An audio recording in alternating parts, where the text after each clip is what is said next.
What's up everyone, how are you all? Today we are back with another other blazing Naruto story. What if Naruto saves the Nekoshou? If you enjoy then please like, share and do comments. Every legend has to come from somewhere. Stories of gods and goddess were passed on from generation to generation. Gods and goddess aiding the world and helping or harming people. There are many stories such as Medusa. In Greek mythology, a beautiful woman was turned into a monster by Athena out of pure jealousy. However, there are other deities that help humans. People later believe that they are beings of greatness, but don't realize that they can be as petty as humans are. Humans. Creation, a god from the Bible. Creatures that aren't perfect and struggle throughout the entire life. Many humans believe in God as the one true God, but many other gods and goddess exist. Humanity later started to explore and find the other gods and started to worship them. One such god is the gods and goddess of the Shinto religion. The Shinto pantheon is one of the many groups of gods and goddess around the world. Their home is a large island that humanity call Japan. Amaterasu, Tsukuyomi, and Susanoo are three of the main gods, goddess that lead their faction. They carefully watch over their country and protect their people from threats. Threats of the supernatural world. Creatures that would take the lives of their people, such as angel, fallen angel, and devils. People wonder why angels would harm people of Japan. In their eyes, they see them as traitors for putting their faith in another god that isn't their father, God from the Bible. Conflict would arise constantly and later all-out war. This war is known as the Great War. The war started off as the biblical faction having in-house fighting. Devils, fallen angels, and angels are all part of the biblical faction, but they couldn't get along with each other. They divided into the devil faction, fallen angel faction, and the angel faction. The once powerful biblical faction split into three and waging war against each other. This war spread to the entire world and forced other magical creatures and gods, goddess to get involved to protect their home. The Shinto faction were one of the many groups that fought in the war. They fought for their land. However, like all other gods, they depended on humans' faith in them to determine how powerful they start out as. Other gods like Lu and Thor trained to become stronger and they managed to become part of the top 10 strongest beings. This is why most of the top 10 are filled with gods from the Hindu faction because of their large number of believers. Gods and goddess like Amaterasu and Susanoo fought for their home in their world, heavenly plains. The heavenly plains is where all the Shinto gods and goddess come from. However, the first god is Amanama Nakanushi, heavenly ancestral god of the originating heart of the universe. Amanama Nakanushi disappeared after more gods and goddess were born into the heavenly plane to lead the Shinto faction. During the war, he harmed so many humans that they started to pray for their god. Many prayers were ignored, but the prayers from believers of the Shinto faith were answered. They were answered by Amanama Nakanushi. The heavenly ancestral god granted his blessing to one of the clan of Japan to protect their home. This clan were the Uzumaki clan. The Uzumaki clan were one of the wisest or idiotic clan to be born in Japan. They fought for their belief and their home when the devils and angels brought war to Japan. They were the one to never give up and the first to fight them off. Amanama Nakanushi saw them as the true sons and daughters of Japan and gave them his blessing. A blessing that granted them immense power. They were given great magical power and longevity. The Uzumaki's longevity allowed them to live as long as many of the magical races in the world. Also, with the magical power, they were granted a form of bloodline magical ability. It was known as heavenly body magic. Magic that centers around the heaven as the once called it, but it was really centered around astronomical objects. After the war ended, the supernatural found themselves peace. Well, peace for many faction. The biblical faction refused to let go of their hatred for each other and ended up in a Cold War scenario.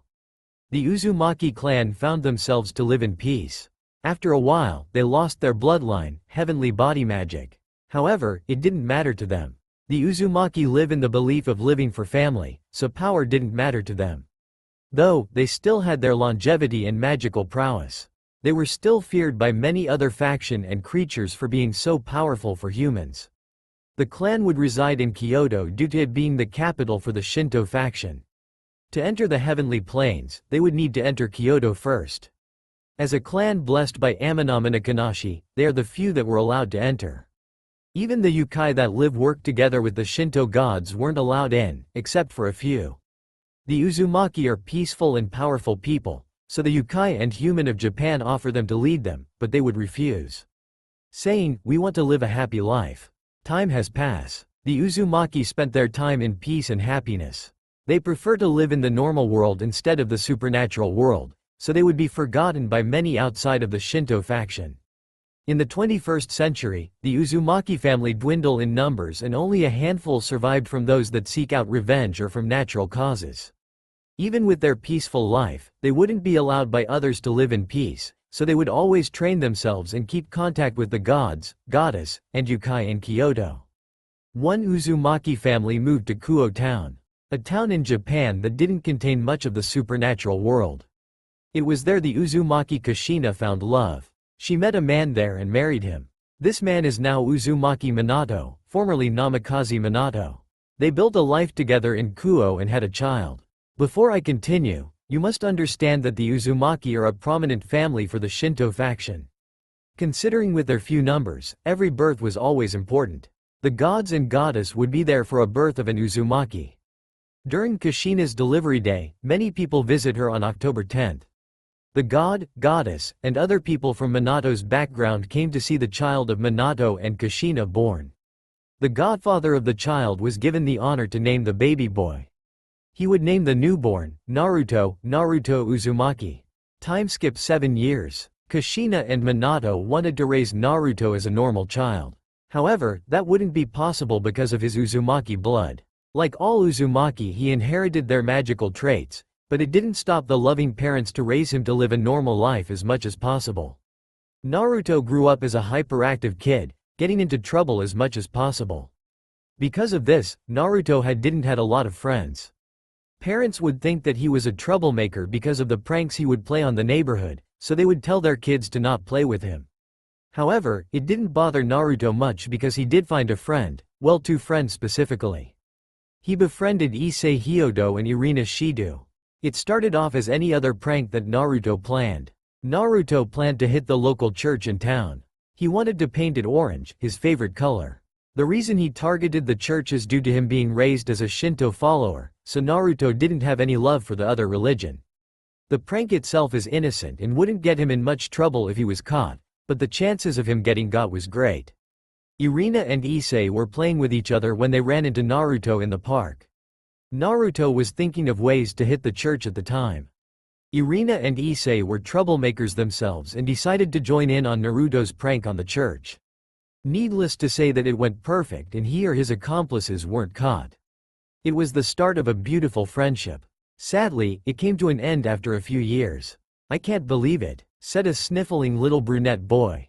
"You two are really moving?" "Sorry, Issei," replied a blonde boy with blue eyes. I was to say that Naruto won't have whiskers. He has no connection to Kurama. My parents got a job transfer to Kyoto, he said sadly. "Me too. I'm sorry, Issei. My dad is transferring to England," cried out the girl with light brown hair in a scruffy ponytail with violet eyes. "It still sucks. You two are my best friend," the brown-haired boy cried out. "I'll be alone again. Come on, Issei." The blonde tried to cheer up. "I'm sure that we will see each other again."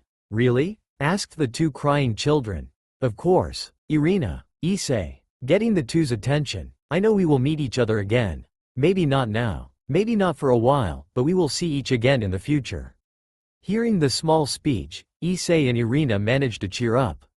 "Thanks, Naruto," they said in unison with their newfound hope in being reunited. He stuck his hand out in between them. "Let's make a promise that we will see each other again. For better or worse, we will still be friends." "Yeah," Issei shouted in determination. He stuck his hand on top of Naruto's. "Definitely," Irina shouted with the same determination, while she stuck her hand in too.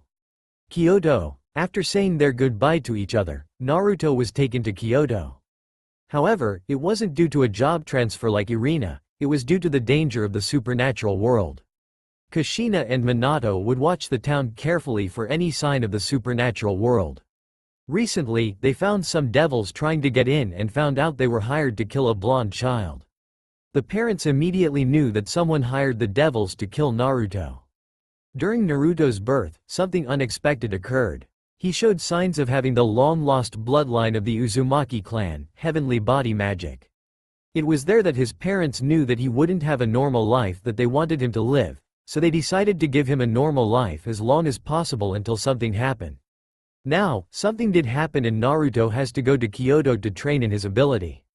During the trip, it was a lot to take in for Naruto. He never would have thought that all those stories and legend that his parents told would be real, and his family carries a lot of power. It made him nervous when he thought about all the pressure and danger he would be when people found about his bloodline, but it made him excited. He always wanted to go on an adventure and have fun. Currently, Naruto is staying with the leader of the yokai in Kyoto while Kushina and Minato goes up to the heavenly plains. Yasaka, the leader of the yokai, is Kushina's old friend and was there for Naruto's birth. "I'm bored," Naruto shouted as he walked around the halls of the Capitol building. "This place sucks." He continued to walk around till he found himself in the garden. "Ah!" Naruto shouted as he heard something and turned around to see a fireball coming toward him. "What the hell?" he screamed after he dodged the fireball. Only to see a girl his age with golden blonde hair with matching eyes in a Miko outfit. However, the feature that caught his eyes were the 9 tails and fox ears.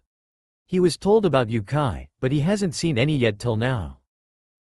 That was supposed to hit you," the girl shouted at him. "What the hell? Like I'm going to let you hit me," he retorted. "You're trespassing. You're not supposed to be here. Okawa-sama told me that humans can't enter the building," she said with building up another fireball in her hand, preparing to attack again. Wait, Naruto frantically waved his hands. "My parents told me to stay here. I don't know where exactly I am." The girl lowered her fireball.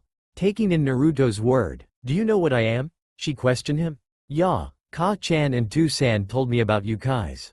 "You're a kitsune, right?" Naruto replied, confirming the girl's suspicion. She was told by her mother that humans don't know about the supernatural world, but they are the exception. She figured out that he is an exception. "Fine, come with me. We'll find your parents," she said, trying to sound mature. "As long as don't send another fireball at me," he joked, getting a glare from her. He started to follow her. "By the way, I'm Naruto Uzumaki." She froze. She'd been told about the Uzumaki clan. She always wanted to meet one. The next thing that happened is she appeared right in front of him with stars in her eyes. "Really?" she asked excitedly. "Are you really an Uzumaki?" "Why, yay. I lived Kuo Town before. My parents took me here to start on my Uzumaki training here. Ka-chan said it's safer here than back home," he said while sweating a little bit. "Wow." She started to touch him like he is the 8th wonder of the world. Then she calmed down. "Oh, sorry Uzumaki-sama. Ka-sama told me about the Uzumaki clan and I always wanted to meet one. I thought I wouldn't meet any because many have died." "It's okay," Naruto replied. "Oh, I should introduce myself. I'm Kuno, daughter of the heiress of the yokai faction," Kunuo said with a bow. Kuno-chan, my parents said they had business here and told me to wait around here, but I'm bored. Do you know what we can do for fun?" Naruto asked. "Of course, Uzumaki-sama. Just follow me. Oh, just call me Naruto." "Okay, Naruto," she said with a smile. She took him to her room where there was toys and later shown him the entire palace. 2 hours later. Era, looks like these two are getting along," a woman that looked like an older Kuno said with Naruto's parents close by. They found the two playing tag in the palace. "I knew that they would get along, Yasaka. Naruto can get along with anyone he meets," Kushina said with a smile. "It's moments like this that I wish that time would stop," Minato commented, seeing his son and the daughter of his wife, friends playing together and laughing. "Me too, but it won't last. Nothing lasts forever," Kushina said with a sad smile. "Kushina, they want to see Naruto now, you should go take him to the heavenly plains now," Yasaka advised her. "Yeah, you're right," Kushina said reluctantly. She wanted him to have as much fun as he can. Now he would be trained into a powerful warrior because of her Uzumaki blood. "Naruto," getting the kid's attention. "Okawa-sama," Kuno said as she noticed her mom next to the Uzumaki parents. "Ka-chan." He and Kuno went towards the adults. "Okawa-chan, Tu-san, this is my new friend, Kuno-chan," he said happily. Kuno gave them a bow. "Oh, looks like you two are great friends," Kushina said. "Yup. he said while placing his arm around Kuno. Era, looks like you two are close. I hope that you two get closer in the future. Yasaka teased. Okawa-sama, she shouted in embarrassment with a big blush, causing the adults to laugh while Naruto looked confused. Now Naruto, we will be staying in Kyoto for a while. You can play with Kuno-chan as much as you want later, but now we have to go and meet some people that wanted to meet you for a while. Minato said. Who to-san? Naruto asked. Your godfather. Kushina told him. Now come along, she said while leading the way. Hi, see y'all later Kuno-chan, he said with a quick hug and followed his mother, then his father followed him. Heavenly Plains. Wow, Naruto said as he looked all around. Kushina and Minato brought Naruto to the Heavenly Plains to meet the three head deities of the Shinto faction. Amaterasu, Tsukuyomi, and Susanoo really wanted to meet Naruto, considering that one of them was Naruto's godfather and all three did show up to his birth. Bahahaha, shouted a man, God. So this is my godson. He is still small like he was 7 years ago. The god, Susanoo laughed out loud. Yes, Susanoo is Naruto's godfather. Kushina made him as his godfather for reasons she couldn't remember, considering he was an annoying man with a perverted side. Naruto's godmother is someone else that Minato had the honor to pick. You're my godfather? Naruto asked Susanoo. Why yes I am, he said proudly. Then suddenly an orange paint bomb exploded on his face, covering him in orange. This caused Naruto's parents to sweat drop. They knew this would be coming. What the hell one? Susanoo shouted. That's for naming me Naruto, shouted an angry Naruto. Everyone always call me Fishcake or Fishcake-chan, including Ka-chan and Tu-san. Hey, I named you after me. Not after some stupid ramen topping, only to get another paint bomb to the face. Don't insult ramen, it's the food of the gods. Causing many to sweat drop except for Kushina. She nodded in agreement with her son's statement. I see that he inherited Kushina-chan love of ramen. Amaterasu whispered to Tsukuyomi. She giggled and Tsukuyomi and shake his head. Whatever, I name you after me. The god of sea and storm.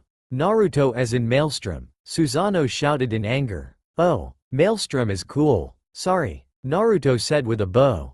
You better be brat, Susanoo shouted at him, still angry. I should. Come now you two. We should tell the brat why he is here. Tsukuyomi cut off his brother, wanting to get end their little spat. Fine, Susanoo agreed. You're no fun, Amaterasu said with a pout. Naruto my boy, do you know why you are here? Susanoo asked, shaking his head to show that he didn't know exactly. Do you know about the entire Uzumaki clan history? Tsukuyomi asked. Ka-chan only told me that we are powerful and many bad people don't like us. Naruto said cutely. I can't take it anymore. Amaterasu shouted as she appeared right in front of Naruto and started to play with him. Enough sister. You're hurting the poor boy. I'm not sure if his cheek can handle anymore. Tsukuyomi said, getting a sad nod from her while the humans in the room only sweat drop at her action. Naruto. The Uzumaki are blessed with long lives and great magical prowess. Most importantly, they have a bloodline. A bloodline that was lost many centuries was known as heavenly body magic. It was Amanama Nakanushi-sama that granted your clan all of these abilities. Tsukuyomi said, shocking Naruto. When you were born, we were there. We saw that you somehow inherited that lost bloodline. That would make you a threat to many people, but also an asset to us. Listen carefully now, I'm not trying to make it sound like I'm trying to make you into a weapon. But the other faction believe that they can take what they want from us. There are many kidnapping of yukais and the genocide of one yukai race by the devils. Shocking Naruto even further. I heard that you want to care about what is precious to you and I can tell you that devils and other race will take away or harm anything or anyone from you. Then what do I do? Naruto shouted. He didn't want to lose his friends, especially Kuno. Hearing devils kidnapping yukai made him angry and scared for Kuno. He should be afraid of that. The devils have forcefully reincarnated many yukais before and let the criminals get away with it. There isn't any devil in Japan. Many have been killed on sight due to their hatred of them. The devil and Shinto relationship isn't good, but if war was to erupt, Shinto may not survive without any help. So far, besides the gods and goddess, there was only one person that could take on the super devils and that is Kurama. The Kyuubi, husband of Yasaka and father of Kuno. Yasaka and Kuno are considered kitsune like many other kitsune. The Kyuubi is a title to strongest kitsune or kitsunes. So far, there is only one Kyuubi. Simple. You train. Susanoo answered him. Train hard. You have the heavenly body magic. That alone is filled with holy and celestial magic. It will be a threat to many that want to harm you. What's the difference between celestial and holy magic? Naruto asked. He thought they were one and the same. Holy magic is magic filled with light energy. So much that only gods and goddess could possess. The only known holy power out in the world that isn't from a god is the holy swords. Any other holy magic would be only light magic, a pale imitation of holy magic. You would be one of the very few exceptions to have holy magic that isn't due to be a god or demigod. Celestial is something extremely rare. It's magic all about astronomy. Tsukuyomi explained, getting a confused look from Naruto. Astronomy. Like space, moon, sun, and stars. It's magic of the unknown space with many mysterious and great power. The only one capable of using celestial magic is gods or goddess that have the domain of something from astronomy. Look at me, the moon god, or Amaterasu the sun goddess, or Lu another sun god. We can use celestial magic, but only ones that relates to our domain. However, you can use all. Really? Naruto asked excitedly and started to hop around shouting something about being a star. So, I ask you Naruto. Will you allow us to train you so you can become powerful enough to protect us and all you love? Tsukuyomi asked, after giving it some thought. Yes, Naruto answered happily. Ha ha ha, good, good. Now, welcome to hell, Susanoo said with a dark smirk. Making Naruto and his parents nervous. 10 years later. It has been a long and brutal 10 years for Naruto Uzumaki.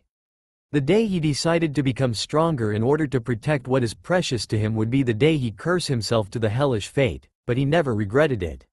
It was bitter work, but the results were worth it. Over the years, he trained to the point of exhaustion. Something that his parents didn't like, but didn't stop him. The determination in Naruto's eye weakened his mother's resolve to forbid him from training with the gods. Learning how to master heavenly body magic wasn't easy. Most of the scrolls holding the information were lost during the Great War, but he did manage to learn enough to be a serious threat to many people. After finishing his magic training, he was taken to learn the way of the sword. He was personally taught by Susanoo to learn how to wield a sword. Even becoming a master swordsman, it wasn't enough. He thought he could do more if he learned how to wield more weapons. That was when Yasaka called in help to teach Naruto. She called Shigure Kasaka. 1. Shigure is a beautiful young woman with a slender frame yet remarkably curvaceous figure and well endowed. She has long waist-length raven hair usually tied back in a high ponytail, peach skin, and light purple eyes. She wears a purple choker around her neck that contains numerous small pins. She normally dresses in a small pink kimono and long purple stockings. She is human like him that got involved with the supernatural world like him. She was an odd person, but her skills in every weapons were unmatched by anyone. After finishing his training, Susanoo decided to give him a gift. The gift was the Aim no Murakumo no Tsurugi, or more commonly known as the Kusanagi. The holy sword that Susanoo gained after slaying the legendary 8-headed evil dragon, Yamata no Orochi. The Kusanagi is one of the few holy swords that had rivaled the original Excalibur. The original Kusanagi design didn't fit Naruto, so he asked Susanoo to alter it. It had a black scabbard and matching hilt, and was a larger size than a normal Chikuto, too. Then Naruto started to learn from the Ukai in Senjutsu. At the start, Naruto couldn't learn how to use chakra, so therefore couldn't learn Senjutsu. So after pulling some strings, the Shinto faction was able to get Sun Wukong to teach Naruto. Considering that the monkey, Buddha, is the best Senjutsu user and the only one to help Naruto find a way to learn how to use it. Sun Wukong figured out that Naruto couldn't access his chakra point as easily as others, so the old monkey started to train him in Kai. Kai is the life force of the person, meaning that Naruto is learning how to manipulate his own life force, something very dangerous. Chakra is manipulating the flow of Kai. Using chakra doesn't touch the life force of the person, so it's a lot safer. Chakra training is learning how to direct Kai into doing something. Think of chakra like driving a car. It's easy and fast to travel. Then think of Kai like walking, running. You can do a lot more with walking when traveling to places that a car can't reach, but is a lot of more work. Car may be easier and better, but walking have more benefits. 3. Naruto started to learn how to manipulate his own life force, but considering his Uzumaki heritage, it was difficult. His own life force is very strong, so learning how to manipulate took longer. Then senjutsu training was far more dangerous as it should be. With chakra, you just direct kai to nature energy and feel it interact with your kai. Then it would give you the ability to learn senjutsu. However, Naruto didn't do it this way. He needed to learn how to blend his kai with nature energy. That took time to do. He needed to allow nature energy into his body and becoming one with the earth. After many beating to the head by the anti-senjutsu stick to force nature energy out of his body, he finally learned it. The results were promising. It forever changed his kai to blend with his surrounding, meaning that he would always be considered normal as long as he is around normal people.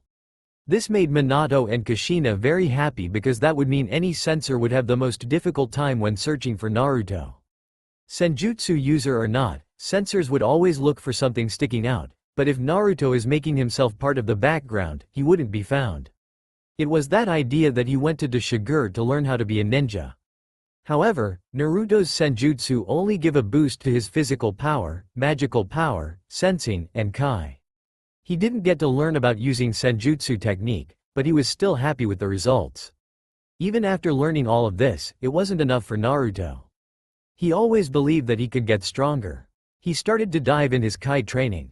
Seeing that his parents hasn't contributed to Naruto training, they felt bad. During his 13th birthday, Kushina gave him an Uzumaki relic. It was an essence flame. 4.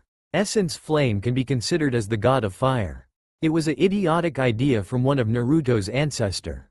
To create an all-powerful flame that all flames would obey it. When an essence flame is present, all other flames fear and follow it because they are the king of flames and all other flames naturally serve it. Then another Uzumaki got the idea of sharing it with other Uzumaki and broke it down into multiple essence flame. Currently, there are 23 essence flame that exist. In all essence flame, they have their own unique ability, but all can perform some of the same moves. Like forming wings to fly. 5. Essence flame may be only available to Uzumaki and to those they gifted to, but that doesn't mean all Uzumaki can use it. To use essence flame, the person needs to absorb it into their kai, making it part of your life force. Something very dangerous. All flames are powerful and destructive in their own way. If you can't conquer it, then it will burn you alive and destroy your very soul. Well, more like consume it. Absorbing any flames, even the weakest one, can lead to certain death if you're not prepared physically or mentally. This was one of the reasons why it was broken down, besides sharing it with the rest of the clan. The original essence flame couldn't be absorbed by any other Uzumaki, so they broke it down. However, many went missing over the year. Some were given to gods like Amaterasu and others were stolen. However, what many failed to realize until it was too late that the essence flames serve as a replacement bloodline for the Uzumaki. Only an Uzumaki can absorb it for its power. Any other can only use it, a lantern or power source, depending on which essence it is. Only an Uzumaki can change it, so others can absorb it and use it. One such example is the essence flame, Amaterasu. It was named after Amaterasu, of course. It's flames that would only obey the wielder and can't be extinguished by anything. It was given to Amaterasu as a gift. Naruto's present was one of the strongest essence flame, the purifying lotus demon flame. It's an essence flame that takes the form of a white lotus, giving Naruto white flames. A very powerful flame with its own unique properties. The purifying lotus demon flame is the third strongest flame out of the 23 created. Its ability allows the user to purify anything to the point of nothingness. As an essence flame, it can burn away all that stands in its path, but it can also travel via emotion. If the user focus on someone's emotion, the flame can enter them instead of the usual fire attacks. It's unknown why it travels through emotions, but like most of the strongest essence flame, it's mysterious and have some form of sentient life. When Naruto was absorbing it, the purifying lotus demon flame accepted him. The previous Uzumaki died in agony when they tried. Kushina was very worried about offering him this flame, but it was acting strange when Kushina arrived to take one of the flames they had in their possession. Kushina couldn't resist picking that one, as the flame was compelling her to give itself to Naruto. Don't believe that Naruto was training only. He spent a lot of time with Kuno, someone that he got really close to during puberty. He started to have feelings for Kuno, especially after seeing her well-developed body. 6. At the age of 15, they started to date, something that Yasaka and Kushina would always tease them about. Kushina and Yasaka went behind their kids' back to set up an arranged marriage for the two. The mothers wanted to surprise the kids and tease them about it when they told him. Minato wouldn't be able to stop Kushina. Whenever she had an idea, it was impossible to stop her. He had to learn it the hard way. As for Kuno's dad, Kurama, he really didn't care about him. He loves his daughter but didn't see anything wrong with Naruto. One day, Naruto met another girl, woman. Flashback. Due to the bad relationship between the Shinto faction and the Devil faction, all devils aren't allowed into Japan without permission from Amaterasu herself. In the past century, many high-class devil have went to Earth to find recruitment for their peerage, either by powerful races like the Yukai or special humans. Humans with great power like the Uzumaki clan or people born with sacred gears. Sacred gears are powerful objects that God created and arranged it to be given to humans at all time. Whenever a possessor of a gear dies, they're immediately reincarnated into another human to avoid being lost. The sacred gears were created by the biblical God, so humans would have a weapon for humanity to use to protect themselves from the supernatural world. As for the Uzumaki clan, there hasn't been one that was reincarnated into a devil due to their stubbornness and due to them being forgotten by many. Devils use their evil piece to reincarnate any race into a devil. Forcefully or by choice, it didn't matter to the devils. After the Great War, the three biblical factions faced extinction. The war killed many fallen angels, and devils. That was the main reason the ceasefire occurred. They didn't want to go extinct. For the devils, in an attempt to raise their numbers, Ajuka Beelzebub, formerly Ajuka Astaroth, created the evil peace system. However, devils found it as a way to make some slaves after so many of their own dying and needed replacement. It later became a game for the devils. Build a peerage out of the strongest, which many have done. Very few uses the system to actually bring up their number. Yukai has been seen as a far more superior race compared to humans, but not strong enough like vampires to reincarnate. There were many cases that Yasaka got reports of Yukai becoming devils by force and aren't able to save them because they immediately fall under devil's jurisdiction. This brought up conflict with Yasaka and the new leaders of the devil faction. The devils refused to give up their people or the devil that was marked as criminals by Shinto. It seems like that war would arise again when Kurama came into the next meeting between the faction. However, Sirzek proposed to show that devils weren't bad as they thought. He proposed that they allow a Yukai race live in the underworld with them. After fierce debating, they accepted to their term and let the Nekomata live in the underworld. Before the war, the Nekomata once lived in the underworld, but returned back to Japan when it started. This was a chance for them to live in the underworld again, but Kurama tried to talk them out of it, saying it was too dangerous and the devils shouldn't be trusted. Unfortunately, his words fell on deaf ears. After a few years, an incident occurred and they were wiped out. Yasaka and Kurama were furious about the devil's action. The devil claimed that they were too dangerous to let live after one Nekomata killed a high-class devil. The funny part was that Nekomata, or Nekoshou to be exact, was a reincarnated devil, so she fell under devil's jurisdiction. However, the devils turned a blind eye about that fact and wiped out the entire race. The Shinto gods got involved with the incident. They usually allow Yasaka do all the work, but this was something that they couldn't ignore. It was decreed that any devils on Japanese soil would be seen as a stray devil or an invading force and be assigned for war. Sirzek or Ajuka couldn't do anything about their decree, so they would have to mark any devils that went to Japan as a stray to avoid war. Seraphol Leviathan, another devil leader, received news that their relationship with other pantheons weren't that good, so war with Shinto faction could bring in others. Especially the Hindu faction, because Sun Wukong is considered part of their faction, but as well as a Yukai, so they had some form of an alliance, and considering that most of the top 10 strongest are filled with Hindu gods didn't sit well with them. Now let's get back to Naruto. Naruto started to do jobs from Kurama. He wanted to get rid of Naruto as much as possible. Naruto, I have a job for you. Kurama said from his throne. Kurama sa tall, muscular man with red hair and amber eyes. 7. He preferred his human form more than his kitsune form or kyubi form. His kitsune form showing his tails and ear gave out of dominating aura, and his kyubi form is just a giant nine-tailed fox. His human form was less straining on his power and more comfortable for himself.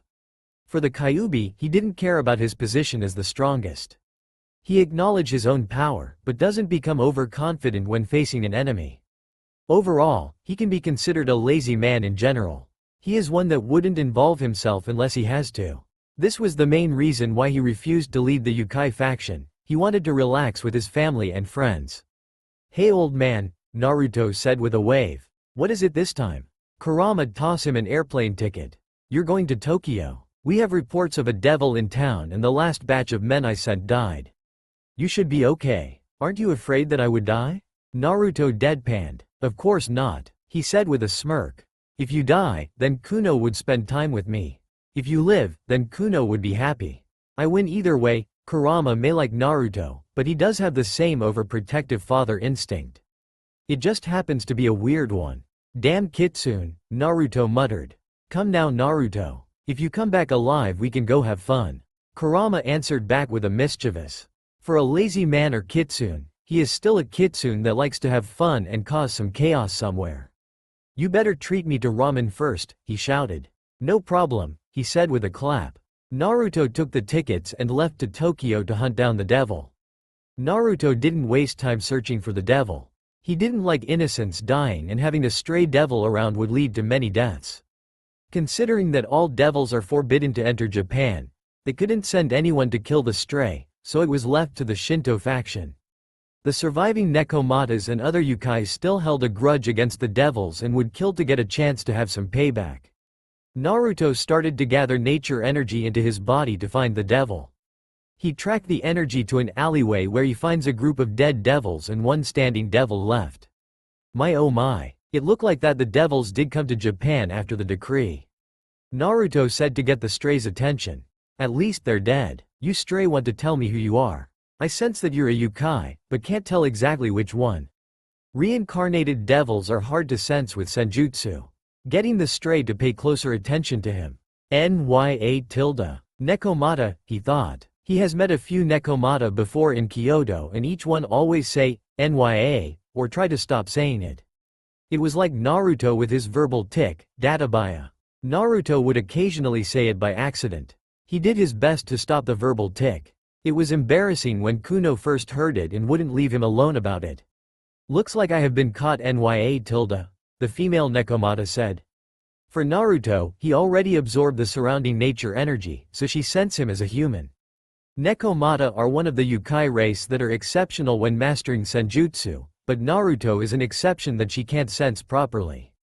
She can only sense him as a human more in tune with nature, like a sage or monk that meditate often. The Nekomata dove straight for him with her claws ready. Clang clang, only for her attack be blocked by a katana. What surprised the reincarnated devil, Nekomata, it was a fellow Nekomata that blocked her. "I won't allow you to hurt master," the newcomer shouted in anger. She has long black hair with a blue tint that extends all the way down to her hips. She wears her hair in a long ponytail with a pink bow holding it in place. This is Himari no Ihara, a Nekomata that devoted her life to protect the Uzumaki clan like her ancestors.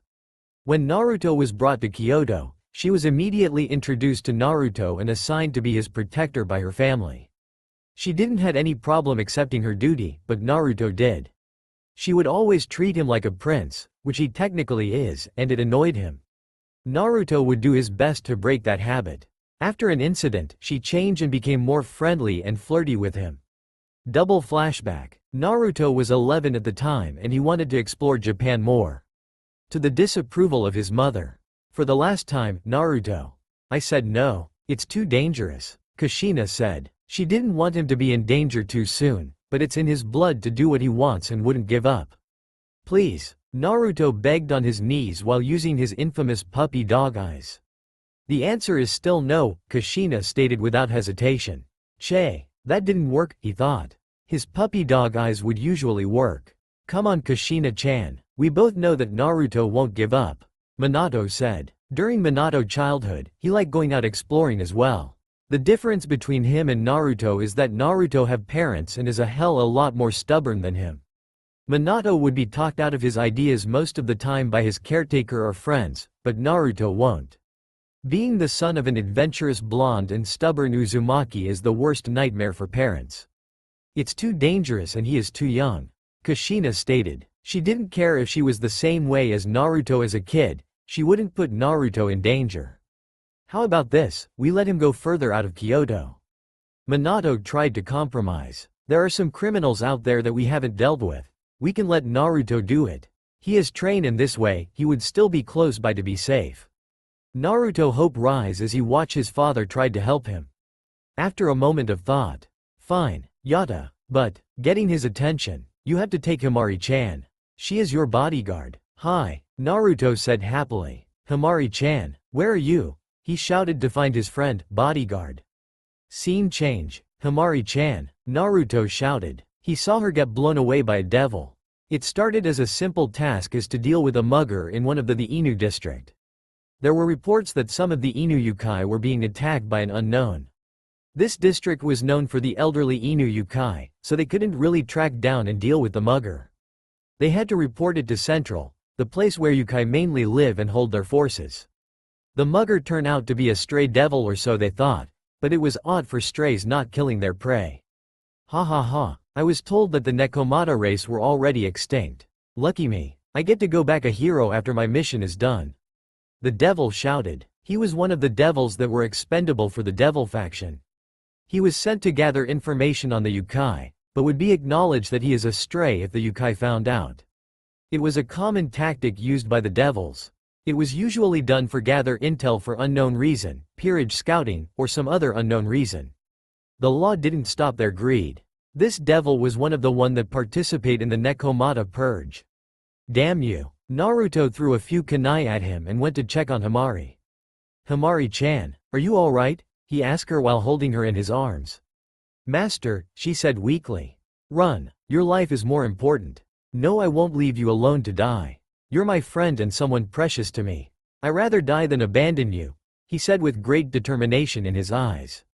It stunned her. You will die with the cat, human, the devil said as he fired a demonic bullet at the pair.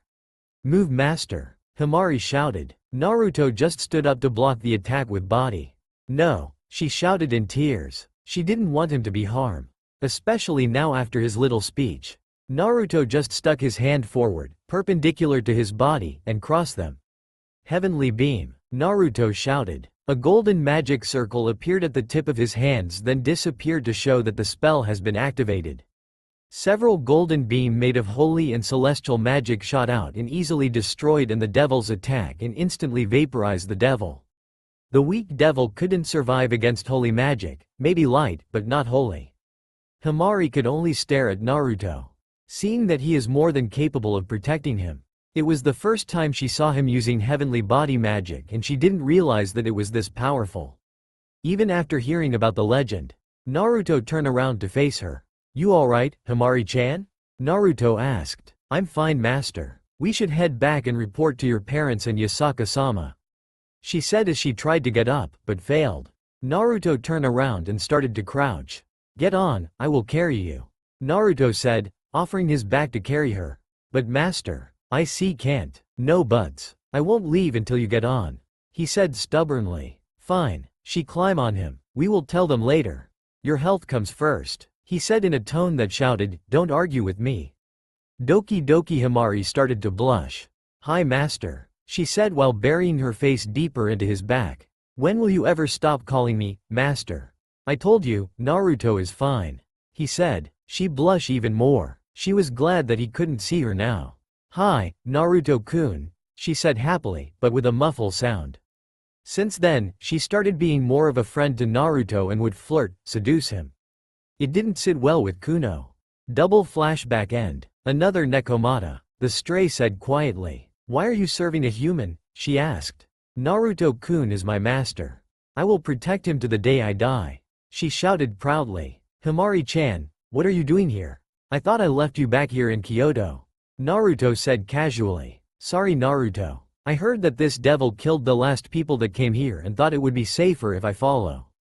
She said sheepishly. Whatever. Now, devil, or do you prefer Nekomata? Naruto asked the stray. It surprised her to see that Naruto figure it out. I prefer Nekoshou. The name is Kuroka by the way, she said while checking out Naruto closer with senjutsu. Still unable to see through him. As in Stray Chuckle Cat, Kuroka, he said while chuckling at the pun of the title given to her by the devils. That's right Nya tilde. So what's your story for going stray? Getting a surprised look from both cats. Himari knew that Naruto rarely show mercy to devil and wouldn't hesitate to deal with them, but it seems his kind nature is in control now. I only heard that you killed your master in a drunken state of senjutsu uses. He said with air quotes. Then that led to your race near genocide. Tell me your story, he said seriously. She stared in his eyes to see if he had any other plans.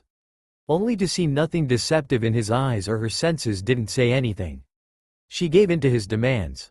Not knowing why, she just felt that he can be trusted. My master was planning to put my little sister in one of his experiment after we made a deal that I become part of his peerage and he take us both him. I killed him to stop it, but failed in getting my sister before the devils capture her first. I had to run away and hope that she survive. She answered, after hearing her story and giving it some thought. Do you want to be a Nekoshou again? He asked. Surprising her, Himari knew what he was talking about. Naruto was thinking of using the purifying lotus demon flame. He tried it on reincarnated devils before, but all were former humans.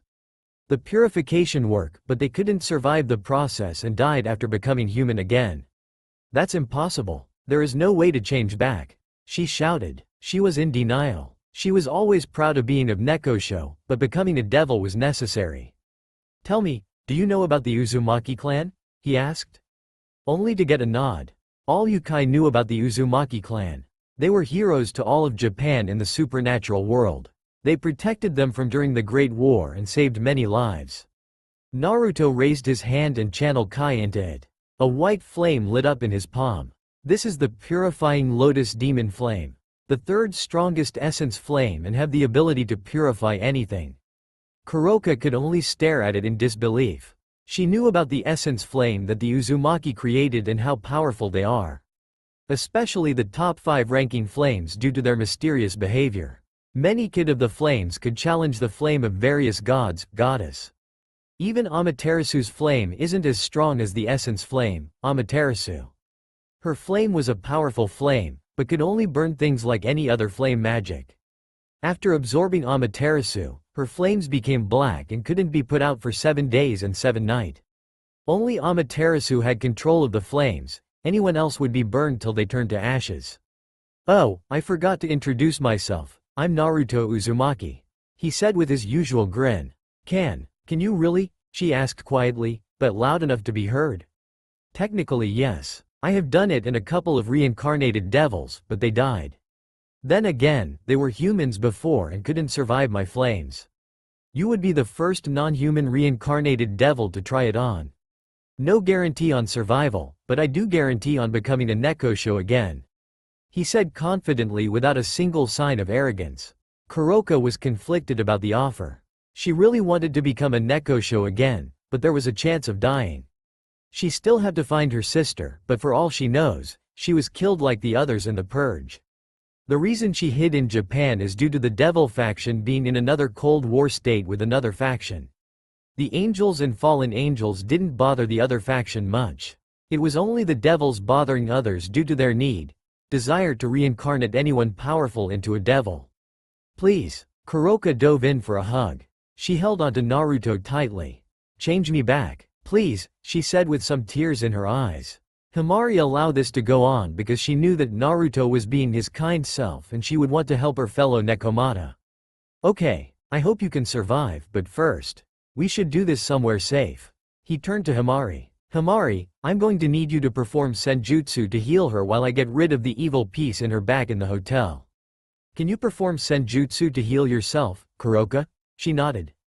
Good. If all 3 of us perform senjutsu and focus on healing you, you might survive better than the others I tried to save. He said happily. Kuroka felt something that she hasn't felt in a long time. She felt hope. At the end of the day, they started the procedure. He had Kuroka focus her emotion on her negative feelings like lust or anger. She of course wanted to focus on lust, but it was too close to a Nekomata, so she focused on her anger toward her master and her devil part. It was one way to focus on the evil piece. As devil, they have negative feelings, so this would help him get rid of the evil piece. Naruto uses senjutsu to only boost the power of his essence flame. Himari and Kuroka used senjutsu to heal the latter. Naruto channeled the purifying lotus demon flame through her emotion of anger. At the end it worked and she became 100% Nekoshou. Naruto offered to come join the rest of her race back in Kyoto, saying that she won't be persecuted or arrested. They had problem with devils, not the Nekomata or her. She was quickly accepted to the Shinto faction and her fellow cats. News spread that the stray cat was with the Shinto faction and the devil didn't like it. Shinto arrived with some of his peerage member for Kuroka, only to be surprised that the Shinto faction refused them and stated that she is a Nekoshou and no longer a devil, so she didn't fall under their law anymore, forcing Shinto to mark her as a criminal for the devil race. The relationship between the two factions hasn't improved after Kuroka recruitment. The devils were afraid of losing their powerful reincarnated like how they lost Kuroka. They wanted to find out how, so they can fix the evil peace system, but failed to get their answer. Anything related to Naruto was kept hidden and credit was given to Himari. It didn't bother Naruto if someone else got the credit, it was for the best. Even if Kushina wanted to protest about it. Since then, Kuroka would try to have Naruto make babies with her. She fell in love with him and knew that he was powerful. It was a win-win for her. She get to have powerful babies and have true love. Himari and Kuroka would always compete for Naruto due to them being Nekomatas. It didn't sit well with both Kuno and Kushina. Kushina didn't like how vulgar that Kuroka was like. Susanoo supported Naruto's harem route. Minato wisely stayed out of it like Kurama. Both had to deal with their wife-daughter complaint about the newcomer. Yasaka and Amaterasu found new teasing material. Flashback end. Heavenly Plains. Naruto and his merry harem live happily in Kyoto. Naruto grew up to be ranked in the double digit. Over the years, he faced many people that showed up to Japan that he had to deal with. He met many people of the other factions. Now Naruto is facing an assignment from Amaterasu. Naruto-kun, I have a job that you may or may not like. Amaterasu said. What is it this time? Naruto asked. You're going back to Kuo Town, she said happily. After a minute of silence. What's the catch? That sound too simple to be a job. You're right like always. A year ago, we allow a pair of devils rented and become overseers of your hometown. She said. What? Why? Let me explain. They're the little sister of Lucifer and Leviathan.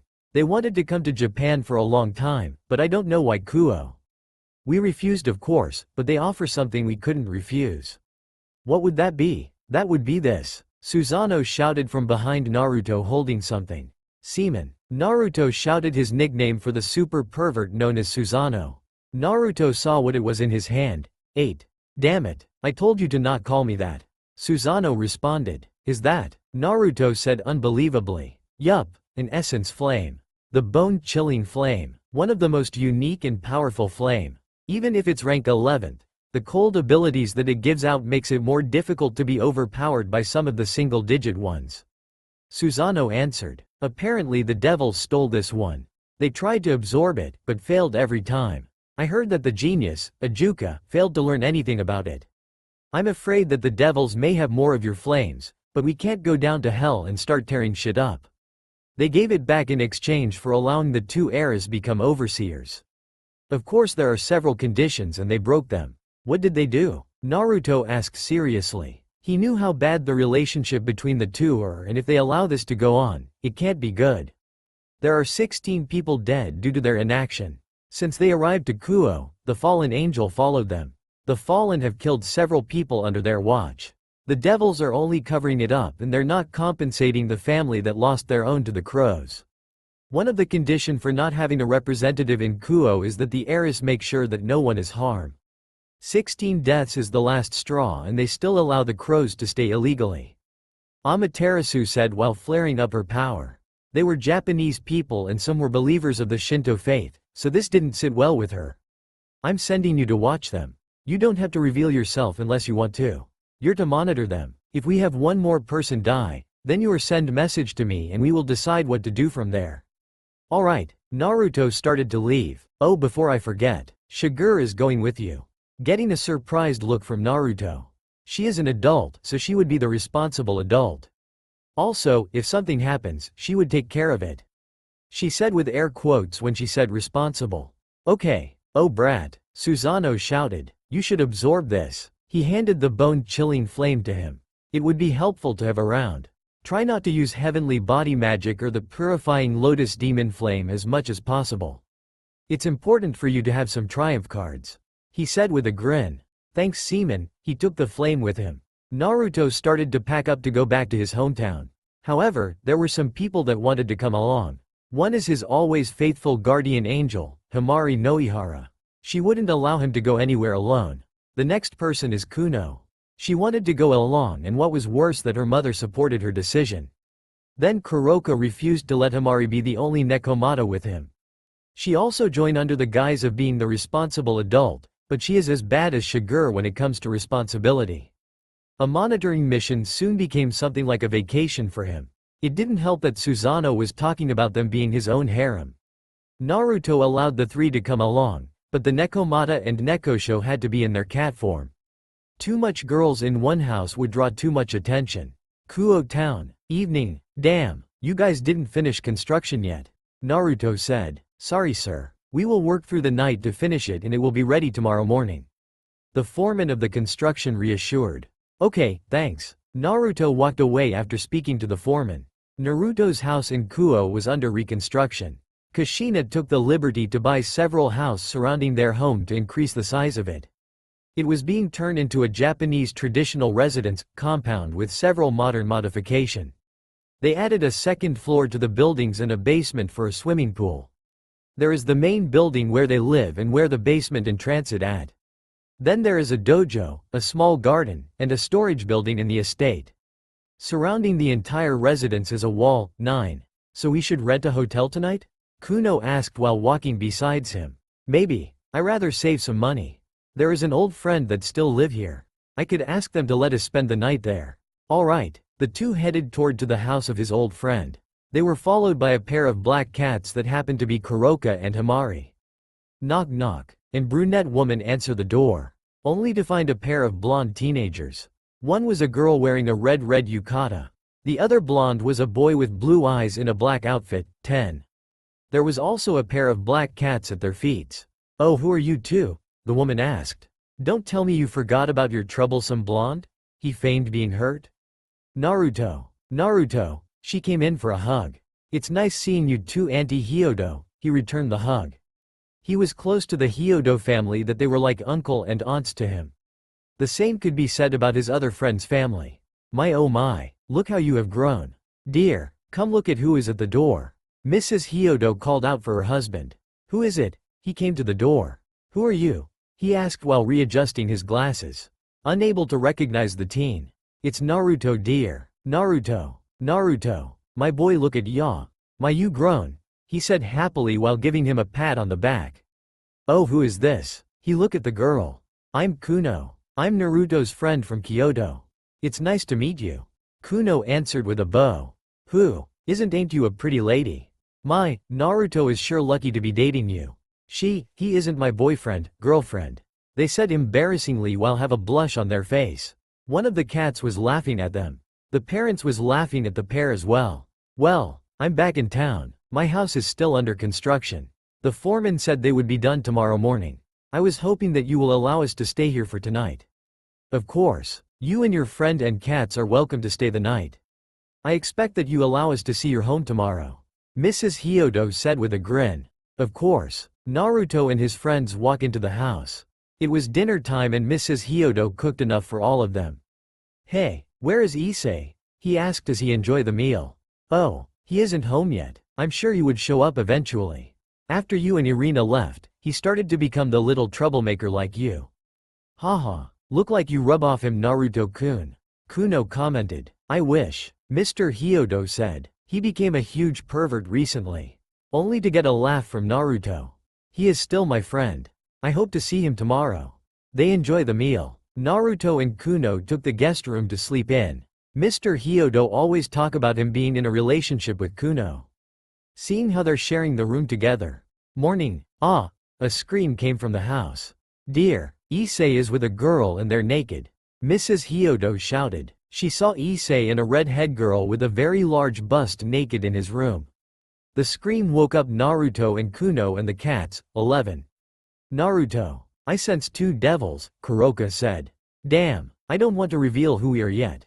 Everyone use senjutsu to look like humans. Naruto told the three girls. For now, we do nothing. We only watch them. Naruto and Kuno got dressed while Himari and Kuroka went back to their cat form. They headed off to eat breakfast.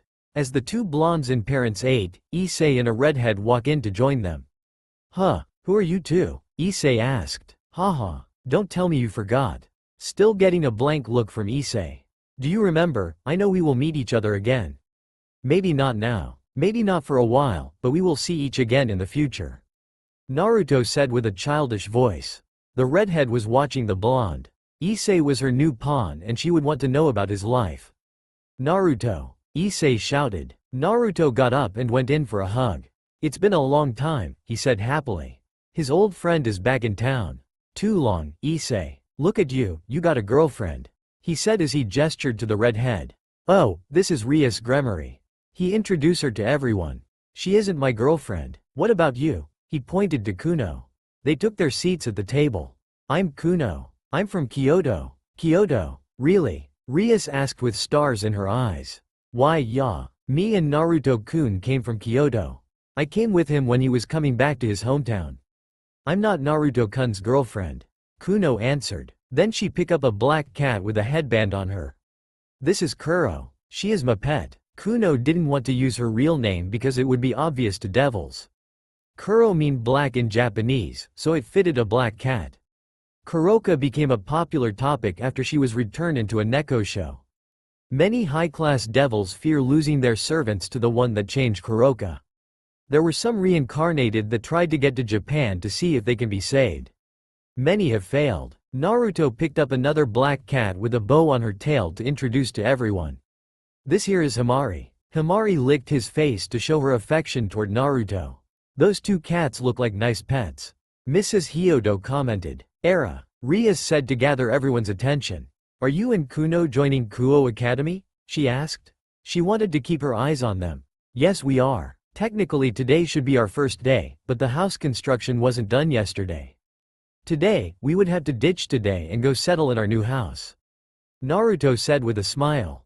Issei, can you tell the staff that Naruto Uzumaki and Kuno Uzumaki wouldn't be attending till tomorrow? Hey, I thought you said she wasn't your girlfriend.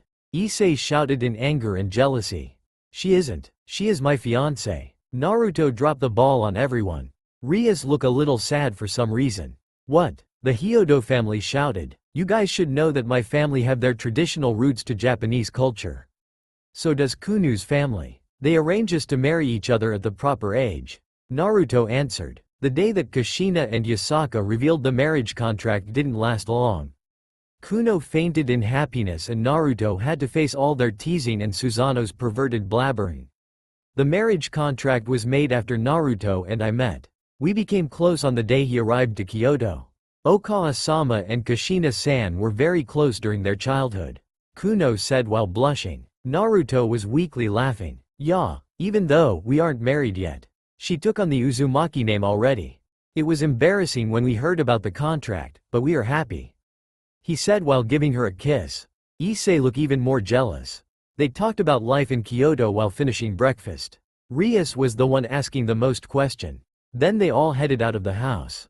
Issei, Naruto shouted to get his attention. Come by my house after school. It's a lot bigger now and you should know how much it changed. Alright, Issei shouted back. He followed Rias to school. Who are Naruto Uzumaki? Rias thought. Naruto led Kuno, Kuroka, Himari, and Hyodo parents to his house.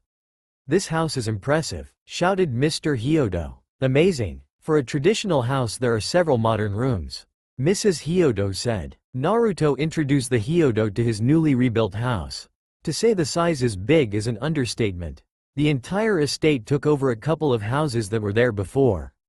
The addition of a couple buildings like a storeroom and the dojo was something that Naruto requested. He wanted a place to train and a warehouse to store some of relics belonging to the Uzumaki clan. For a traditional family, they held a lot of antiques from Uzumaki history. Most of those antiques were kept at the storehouse, whereas was locked up tightly and covered with Uzumaki's seals to prevent any form of entry. Only the blood that was registered into the seal can enter the storehouse. That would be the entire Uzumaki family by default: Kuroka, Kuno, and Himari. Shigure somehow already got into the storehouse before registering her blood. She refused to register herself, considering that she could enter somehow. Inside the main house was pretty simple besides the furniture. All furniture were modern, something that you wouldn't expect in a traditional house. Built like one, but decorated as a modern home. The living room was comfortable, nice leather couch and a kotatsu table with a large flat-screen television to enjoy. Also, the entire kitchen was equipped with modern-day kitchen stove and other appliances. It was Kuno that requested the best kind of kitchen. Considering that she does all the cooking, Naruto couldn't complain about her request. Plus, there were many spare rooms for new residents or guests. There was also the shrine room, a room dedicated for their Shinto religion. All kind of decoration designed for the gods and goddess of Shinto. There were even their picture, but the Hyodo thought it was their idea of how they look. An offering table for them, a cabin for incense burning, and much more. 1. In near the portraits of the deities is a sword, a chikuto. It was the redesigned kusanagi that was given to Naruto by Susanoo. For one of the strongest holy sword, Naruto needed to keep it safe when he was around devils. Leaving it in a room, the scream holy place, will keep devils away. Besides, they can't enter with the bounded field around the estate. One of the most interesting room was something that Kuno and Naruto wanted to avoid showing to the Hyodo. It was their most shameful room. It was an otaku room. Both Naruto and Kuno was raised on tradition by their family. The anime culture that was a big boon for Japan was looked down by many traditional people. Amaterasu found it funny, Susanoo loved it, and Tsukuyomi hated it. It mocked their culture, so they would disapprove of it. Naruto and Kuno began to love anime like many others, but they were ashamed of it because how it goes against how they were raised. The garden outside was pretty big. It was full of many plants and a nice pond for koi fish. Overall, it was tranquil. However, it served another purpose. It was designed by Sun Wukong to be the perfect place for Naruto to gather nature energy and for others to meditate. There was also all the catnip around the garden. You could usually find Kuroka or Himari rolling around the garden in their cat form. "This is awfully a large house for only 2 people, Mr. Hyodo commented before being interrupted. Meow, went 2 black cats to show that they exist. Sorry, for 2 people and 2 cats. Happy? He asked the cats. Getting a satisfied look, then nodded. Shouldn't there be a responsible adult to watch you two? I mean, I know that you're happily engaged to each other, but it's still irresponsible. Define responsible, Naruto asked, getting a confused look from the parents. Until a shuriken cut Mr. Hyodo face. Ahaha, he screamed, starting to panic. He hid behind his wife. Wow, calm down Shigure-san, their guest, Kuno shouted to the shadow. Oh, okay, Shigure came out of the shadow. Hello, I'm Kosaka Shigure, nice to meet you. Then she left to go gods know where. That W was, Mrs. Hyodo stuttered out while being frightened by the woman. Our responsible adult. I have no idea why our parents assigned her to be our guardian, but she is. I always call her a ninja because she carries weapons and move like one. Naruto said. I recommend not going to her room at all. Her old room back in Kyoto was full of booby traps. I'm sure her new room would be too. Plus, announce yourself when you enter our home. She won't be kind if you're entering without letting her know first. Oh okay, both parents said. For the rest of the day, they enjoy their stay at the Uzumaki residence. Issei was definitely surprised about the total renovation. He was wondering about the construction going on for the last couple of weeks at this place. Only to see it to become a very large house. Issei decided to spend the night at Naruto's house to catch up on some old times. Hey Naruto, Issei shouted to get his attention from the living room. What's this room? Oh, you wouldn't like it, he said, carefully choosing his word. It the Shinto rooms. Kuno and I were raised to be a traditional family, so it's natural for us to have one. You're Christian, you wouldn't want to bother about it, Naruto said as he led Issei back. Naruto knew why Issei questioned about it. It was his devil instinct to avoid the room because of the holy objects and the holy sword in it. It wasn't time to tell Issei the truth about him. Dinner is ready. Kuno shouted to get the two friends to come to the dinner table. They were currently eating upon a traditional Japanese table with cushions. They did have a regular dinner tables with chairs, but it was reserved for special occasions.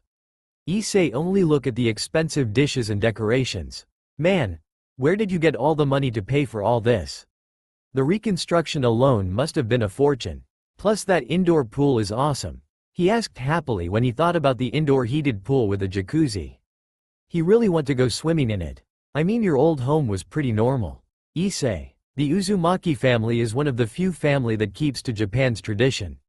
My ancestors made a lot of money for their descents. My mother never care about being rich, so our old house was like that. Naruto answered, getting a nod of understanding. Plus, Kunu's family is very rich. You can say I married into money, but my family is pretty loaded, he said with a laugh. Lucky bastard. I wish I was an Uzumaki, he thought, then look at Kunu's boobs. Man, he sure is lucky. Then he went back to his delicious food. I shouldn't look at her. She's my best friend fiancé. That's like her being my sister. He and Naruto was always close as kids that they consider each other brother. I just hope Motohama and Matsuda don't get hurt by Naruto. Tomorrow is the day he would take Naruto and Kuno to Kuo Academy. He knew that Naruto would attract a lot of girls and Kuno would attract a lot of boys. In the old school building, Akano, do you have anything on Uzumaki Naruto? Rias asked her black-haired friend with bigger boobs. Only that he was born here and moved to Kyoto. It seems that the Uzumaki family is one of the few family that kept their Japanese roots. I couldn't find anything on Kuno because she already registered herself as an Uzumaki. Akano asked, how about you, Kaneko? Did you find anything when you followed Issei? She asked the petite girl with white hair and hazel eyes. I only sense a lot of holy energy from the house, Kaneko said passively while eating her snacks.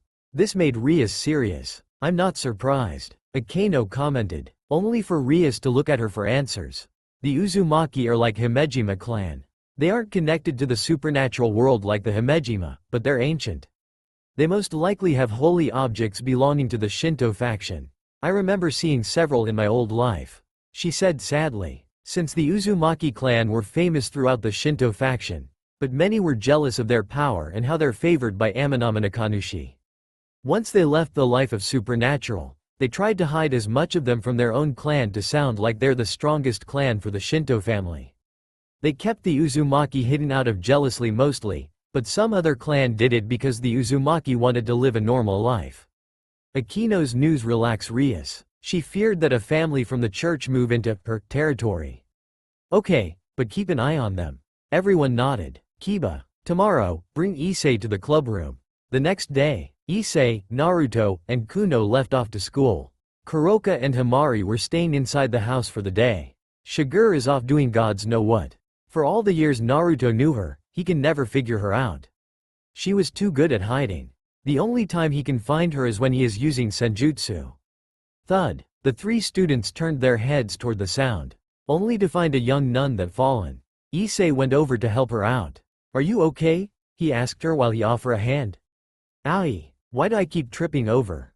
Oh, I'm sorry. She took Issei's hand for a lift up. Thank you very much. Then the wind blew, blowing her veil off, only for Issei to stare at her for a second, then went to chase the veil. Naruto could sense a growth and increase of his pheromones.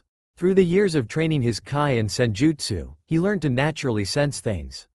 He sensed the increase around Issei. Turns out he's a pervert after all, Naruto thought with a sweat drop while he watched his friend chasing the veil. She asked for direction to the church and all three took them there. Naruto-kun, Kuno whispered to Naruto. All four of them were by the entrance to the church. She sensed abnormal life signatures. Yeah, I know. The crows are in there. Most likely their base. Man, Irina would be pissed about that. Naruto whispered back, only for her to puff up in jealousy. She knew that Irina was his first female friend, but it didn't change how she feels. We'll deal with them when the times comes. She nodded. She went over to give her new friend, Asia Argento a hug goodbye. Let's go. We don't want to be late for school. It's our first day. Naruto shouted to his two friends. See ya Asia, he waved goodbye. She could only watch them leave while waving goodbye to her new friends. All three ran towards school with a few minutes before they were late. Naruto and Kuno had to go to the staff room to find their schedule. Naruto noticed that Sona Shitori and Tsubaki Shinra were watching them closely. Gremory must have told them about us. Naruto thought. The two blondes were assigned to the same classroom to Issei's class. The devils didn't have any involvement with that. Rias and Sona didn't have time to fix it, so they can decide their classroom. It was Shigur that set them up in that class. She knew that Issei is Naruto's friend and set it up for him. Shigur would give out an emotionless demeanor, but she really does care for her friends. Sona, the student council president, figured that their family set it up like that. She already studied about them and found out that they're an influential family. Okay class, the teacher said, we have two new students. Come in here and introduce yourself. Two blondes walk right in. Everyone start to cheer for the newcomers, except for one. OMG, both of them are blonde. Look at her boobs. He's a hunk. Damn she's. Many of the students complimented them. The teacher got them to quiet down eventually. Issei already knew that Naruto and Kuno would get this kind of reaction. Hey, I'm Uzumaki Naruto. I was born here but moved to Kyoto. Now I'm back. Nice to meet you, Naruto said nicely, getting the girls to check him out more. Kya, are you single? Do you want to go out? Naruto only chuckled at their questions. I'm Uzumaki Kuno, Kuno said happily. Are they siblings? They do have the same blonde hair. They questioned amongst themselves. I'm from Kyoto and I'm currently engaged to Naruto, she said while showing everyone the ring. It was a silver ring with a design that symbolized a kitsune and had a blood-red diamond in it. Of course, people had to take a closer look of the design to tell what it is. What? Everyone shouted, including the teacher. She couldn't believe that someone her age was already getting married. Yeah, both of our parents come from a traditional family, so arranged marriage is common. I'm just happy that it was set up after I fell in love with Naruto-kun, she said happily while grabbing onto his arm. Bastard, most of the boys called out.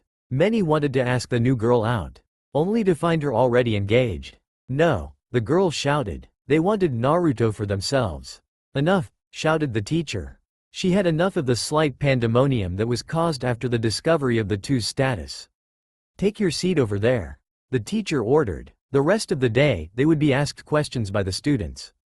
Many boys didn't like Naruto already for being a handsome boy and stealing all the girls. Kuno was asked about life in Kyoto and her engagement. Many people were surprised to see Naruto hanging out with the perverted trio. Of course Matsuda and Motohama didn't accept him because of their jealousy. Most girls thought he was a pervert. Naruto didn't answer any questions because he felt he didn't need to. Kuno told them that Issei and Naruto are childhood friends and didn't care about his reputation. He would hang out with whoever he likes and his reputation can be damned. Many girls found it cool and soon started a fan club for him, much to his dismay and his friends' jealousy. At the end of the day, Naruto and Kuno headed home, while Issei headed to his club. At the club, Rias interrogated Issei about his friends. He told them only that his family is big on Shintoism. Rias wanted to confirm if Naruto was connected to the supernatural world or not based on the amount of holy energy the house have off. Only to be relieved to hear it from Issei because he knew him longer. Rias gave him the full rundown of the supernatural world, while only the biblical side. How about the other religion? Like Shintoism? Issei asked, considering that his childhood friend is a follower of it. The other gods like Zeus, Amaterasu, and Odin are all real. Rias answered, if they're real, does that mean all of Japan belongs to Shinto faction? I remember Naruto saying that the Shinto gods are like guardians of Japan. They do, but we own this territory. We managed to buy it off them. Rias lied. She didn't like the fact that she is renting the town she made her home. She asked her brother to buy this town for her, but was only able to rent it under certain conditions. She figured as long as the Shinto faction don't find out about her actions, she would be pretty much the owner of Kuo along with Sona. They divided their responsibly. Sona would handle internal matter and Rias would handle external matter. She reassured Sona that she was dealing with the fallen angels that invaded the town. Sona would always watch them, but due to her pact with Rias, it was her duty to handle them. Sona would only get involved if anyone of her peerage was attacked by them. Okay, Issei was sent off to try to get a contract with humans. His first one didn't end too well. It started with him being forced to bike over to his client's house. Inside the house, he found a mad priest crucifying a couple. A man and woman, both dead. Then, Issei was nearly killed if Asia didn't show up. It gave enough time for Rias to show up and save him. Issei refused to leave without Asia, but Rias managed to get him into the teleportation circle. When the fallen angels arrived, they picked up Freed and Asia and took them back to the church. In the shadows of the house, no one saw the girl in a small pink kimono who was following Asia. She was checking on the girl that befriended her charges. She couldn't kill the priest without putting Asia in danger. She wouldn't risk the innocent's safety. She went back home to inform Naruto about it. "Naruto, we have trouble," Shiger told him when she arrived home. "What is it?" He was suspicious about the little girl that Shiger was holding. Dead. A couple, man and woman, killed by stray priest that was with the fallen. Quote, "What?" Naruto shouted in anger, flaring up the bone-chilling flame, burning things around him and freezing his friends. "Naruto, calm down," Kuroka said while placing her hand on his shoulder. Out of everyone, she is the only one capable of lasting against the essence flame during Naruto's emotional rampage. Finally calming down, "Tell me everything." "I followed the girl, Asia. She was with a stray priest that went to kill a couple. If I interfere, the girl would be endangered." Then Issei showed up, most likely for a devil contract. He was attacked, but was saved by Gremory and her peerage. They took him away when low-level fallen angels showed up. They didn't attempt to stop them. Shiger told him, this time, without any of her usual pauses because Naruto wanted to know right now. "Damn them, I'll head back to Kyoto. It will be faster to make it official if I went personally," Naruto said as he summoned his bluish-white kai wings. He grabbed the kusanagi as he was preparing to come back to kill the crows. He placed it on the back of his hip, too. Then Naruto flew over to Kyoto. It would be faster to talk personally to them and send out the message to the devils. A phone call now wouldn't be picked up. Heavenly Plains. It took all night for Naruto to fly back to Kyoto and enter Heavenly Plains. Most people were still asleep. The only one with enough authority that was up was Tsukuyomi. "Naruto, what are you doing here?" Tsukuyomi asked. "Sensei, something happened," Naruto said seriously. "What happened?" he asked seriously. "A few hours ago, a couple was killed by fallen angels," Naruto said while flaring up his power. He was angry for the loss of 2 lives and the overseers of his town did nothing about it. "Go back and deal with them. I'm making you the official owner of Kuo Town. The devils lost their right to be overseers and I'll send the news now," Tsukuyomi said. He then began to walk away to send the message to the Maos about the news about their little sisters. "Thank you." Naruto then summoned his wings and flew back to Kuo. Next day, nighttime, church. Naruto flew back and went straight for the church. Naruto was in front of the church and he sensed a lot of people. He sensed Asia underground. He then crouched and started to focus his power into Kusanagi that was in his hand. Kusanagi was still in its sheath. For Issei, he went to go back to school. Then he ran into Asia and hang out for the day. Then he was attacked by his killer, Rainier. She attacked him and captured Asia. Later, he went to Rias to ask for her help. Only for her to tell him no, but in an odd way. Kiba and Kaneko went with Issei to the church. "Naruto?" Issei asked when he saw his friend at the church at night. "What are you doing?" Kiba and Kaneko was closely watching him. Kiba was watching closely because he sensed holy energy from Naruto's sword. "Issei, I'm part of the supernatural world like you," he said with his eyes closed. He was busy focusing power. This shocked the three. By Kaneko's ability to sense people, Naruto was absolutely normal. What? Issei asked in shock. "If you're part of the supernatural world, then why didn't you inform us or Rias Bucko?" "She does own this," Kiba asked, but was interrupted by Naruto's outburst. "Don't you dare say that. We both know that Kuo belongs to the Shinto faction. Gremory and Citri merely rent this town," he said, shocking Issei further. He was told otherwise. Kiba and Kaneko flinch at Naruto's response. I'm part of the Shinto faction. Due to the incident last night, I was given ownership of Kuo Town.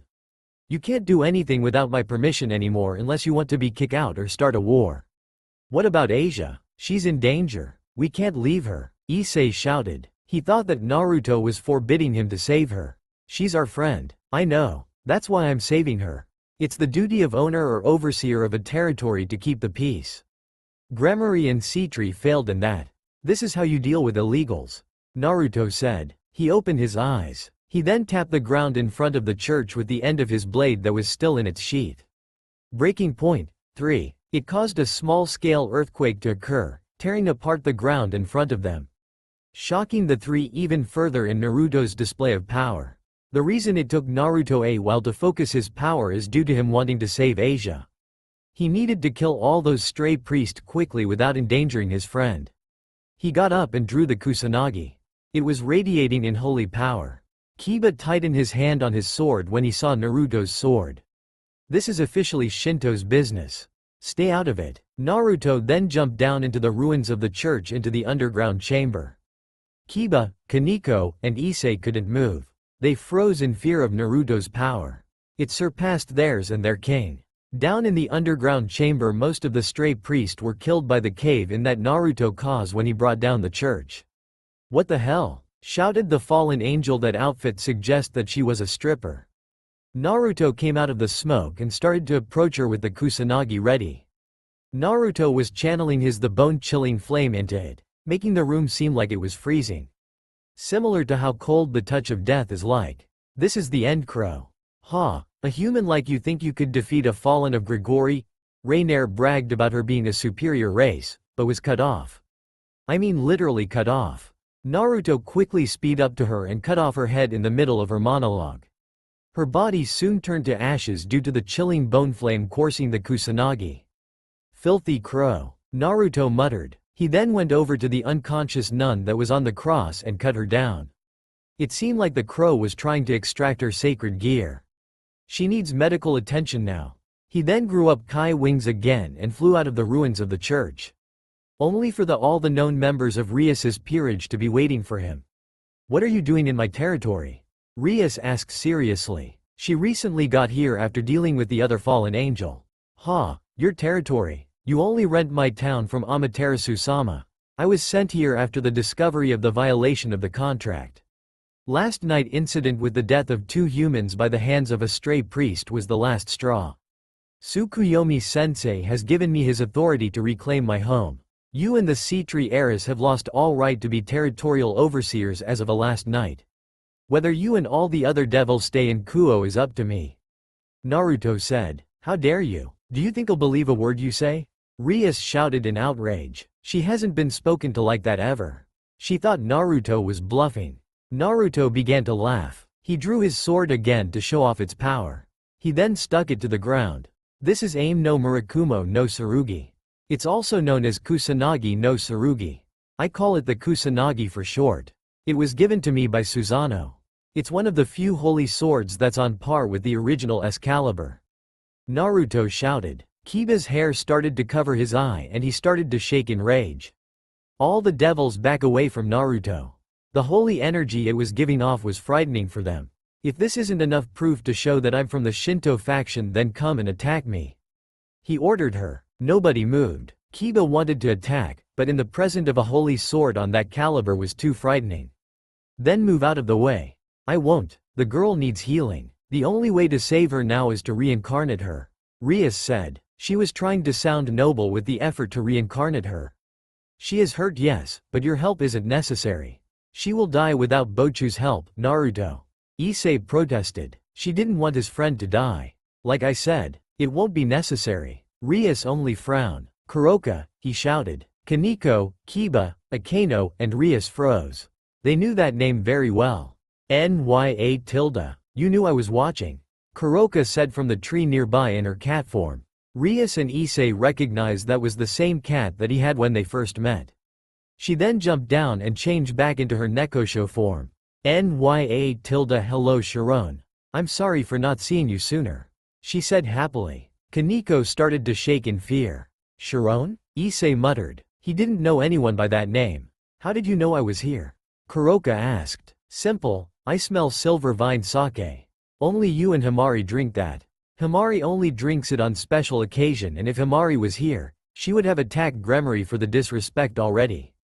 Naruto answered. She only looks sheepish. Take Asia back home and heal her. Naruto ordered. I like it when you get assertive nya tilde, Kuroka said happily. She snapped her fingers and she and Asia teleported away.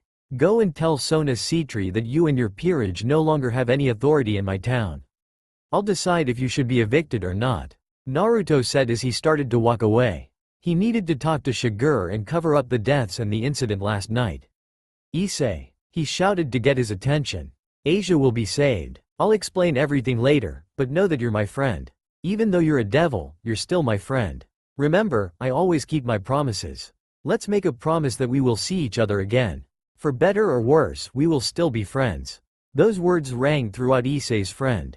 I expect that your brother and Citri's sister will appear in tomorrow to negotiate with me about the contract you two have violated. Issei, I will answer your question there. There is a lot of secrets I kept from you, but then again, I'm not the only one keeping secrets from you. He then looked at Rias. Issei turned to who Naruto was looking at. He now understood what he meant. It meant that Rias was keeping secrets from him as well. Then Naruto left. This day is the worst, Rias said tiredly. She just lost the town she owned. Kiba's anger with holy swords is resurfacing and the chances of him attacking Naruto is high. And she has to explain to Sona what happened tonight. Next day, it was a quiet day for Issei. Naruto showed up to school like normal, but he knew something serious was about to happen later. He didn't go and peep on the kendo club with Matsuda and Motohama like usual. Kuno stayed home to watch over Asia. She was still weak from last night's incident. Instead, Kuroka and Himari followed him to school. Something was going to happen between Naruto and the devils, so they came along just in case. Also, the fact that Sona was glaring at Naruto when he arrived. She was already told about what happened last night and didn't like the outcome. Flashback. What? That was the screamed of Sona Citri. She is usually composed and collected, but the news she just received was too much. After a few seconds to calm down, she pushed her glasses up and continue on with her conversation with Rias. What do you mean we lost ownership of Kuo? Sona asked calmly, but the blood vessel popping out of her forehead suggests she was angry. Uzumaki Naruto. He's from the Shinto faction. He reported to the gods about the incident with the fallen angels and he was given ownership of Kuo. Rias asked while tightening her grip. She didn't like the news at all. Is there proof that he is from the Shinto faction? He could be bluffing. No, he had. The aim no Murakumo no Tsurugi. It looked different to the picture we had, but the holy energy it was giving out was real. He could have killed me and my cute servants if he wanted in one slash. Also there is the fact that Kuroka was with him.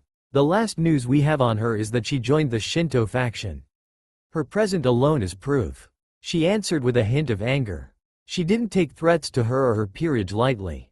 This isn't good. Our relationship with the Shinto faction has been borderline war already, Sona said. She was thinking about all the high-class devils that came to Japan to look for peerage member. They were all killed by the Shinto faction and the leaders of the devil faction did nothing about their deaths. Also, the fact about the Nekomata purge, the biggest factor to shift them into a state of war with Japan. Many yukais snuck into the underworld to kill devils and the devils did the same to the yukai. The only difference is that the yukai were organized and came home safe and with their dead that were killed in the attack. It was more of a suicide mission for the devils. I thought you would handle the fallen angels?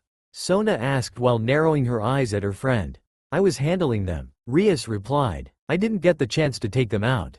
I meant before. You had plenty of chances to evict or kill them before Uzumaki-san ever arrived. Why did you let them roam around killing people?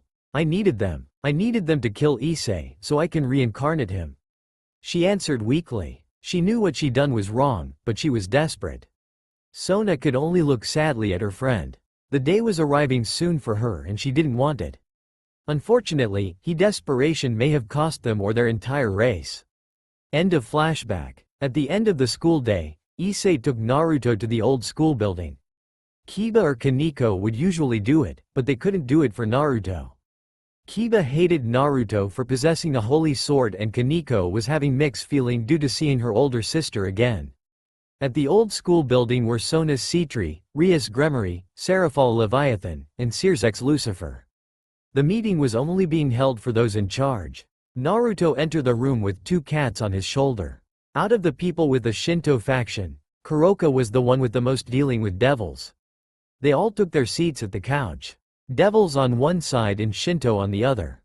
Himari and Kuroka jump off of his shoulder and transform into their Nekomata, Nekoshou form.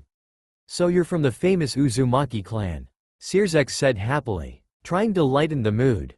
"Cut the chit-chat. You have been notified about the breach on the contract for allowing your sisters to stay in my town. We originally intended to assign a representative to watch the town and them, but you suggest that they're capable of doing that job themselves. You were wrong. 18 people are dead now. Now explain why I shouldn't evict your sisters," Naruto asked harshly. "There was no breach in the contract. Those were the fallen angels that killed the humans, not us," Seraphol said, trying to play him at an angle. "Don't try to fool me.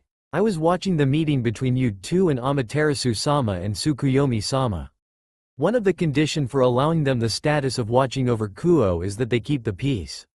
Making sure that those from our world don't harm normal people. The people that was sent to investigate the death report we received that the fallen angels were illegally trespassing here, and these two," Naruto pointed to Sona and Rias, "did absolutely nothing to stop them. We made it clear about anyone from the supernatural world comes to Kuo without any of our approval is marked as a stray and to be killed on sight. Worse of all, they seem it fit to cover those that were killed and not even compensate the family. Another condition they broke. Sona and Rias could only look down in shame. Their older sibling put their trust on them with this responsibility, but they epically failed them.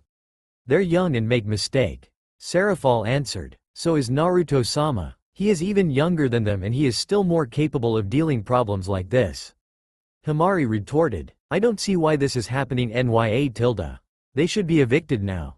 They broke their word. Then again, it's not the first time they have," Kuroka said, taking a jab at the devils for trying to wipe out her race.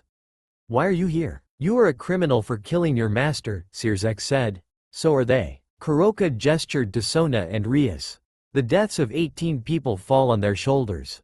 By Shinto law, they're the one that killed them and should be marked as criminals." A moment of silence pass.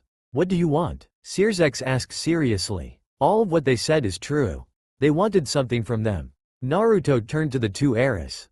Do you want to stay in Kuo Town?" he asked the 2. They nodded to show that they did.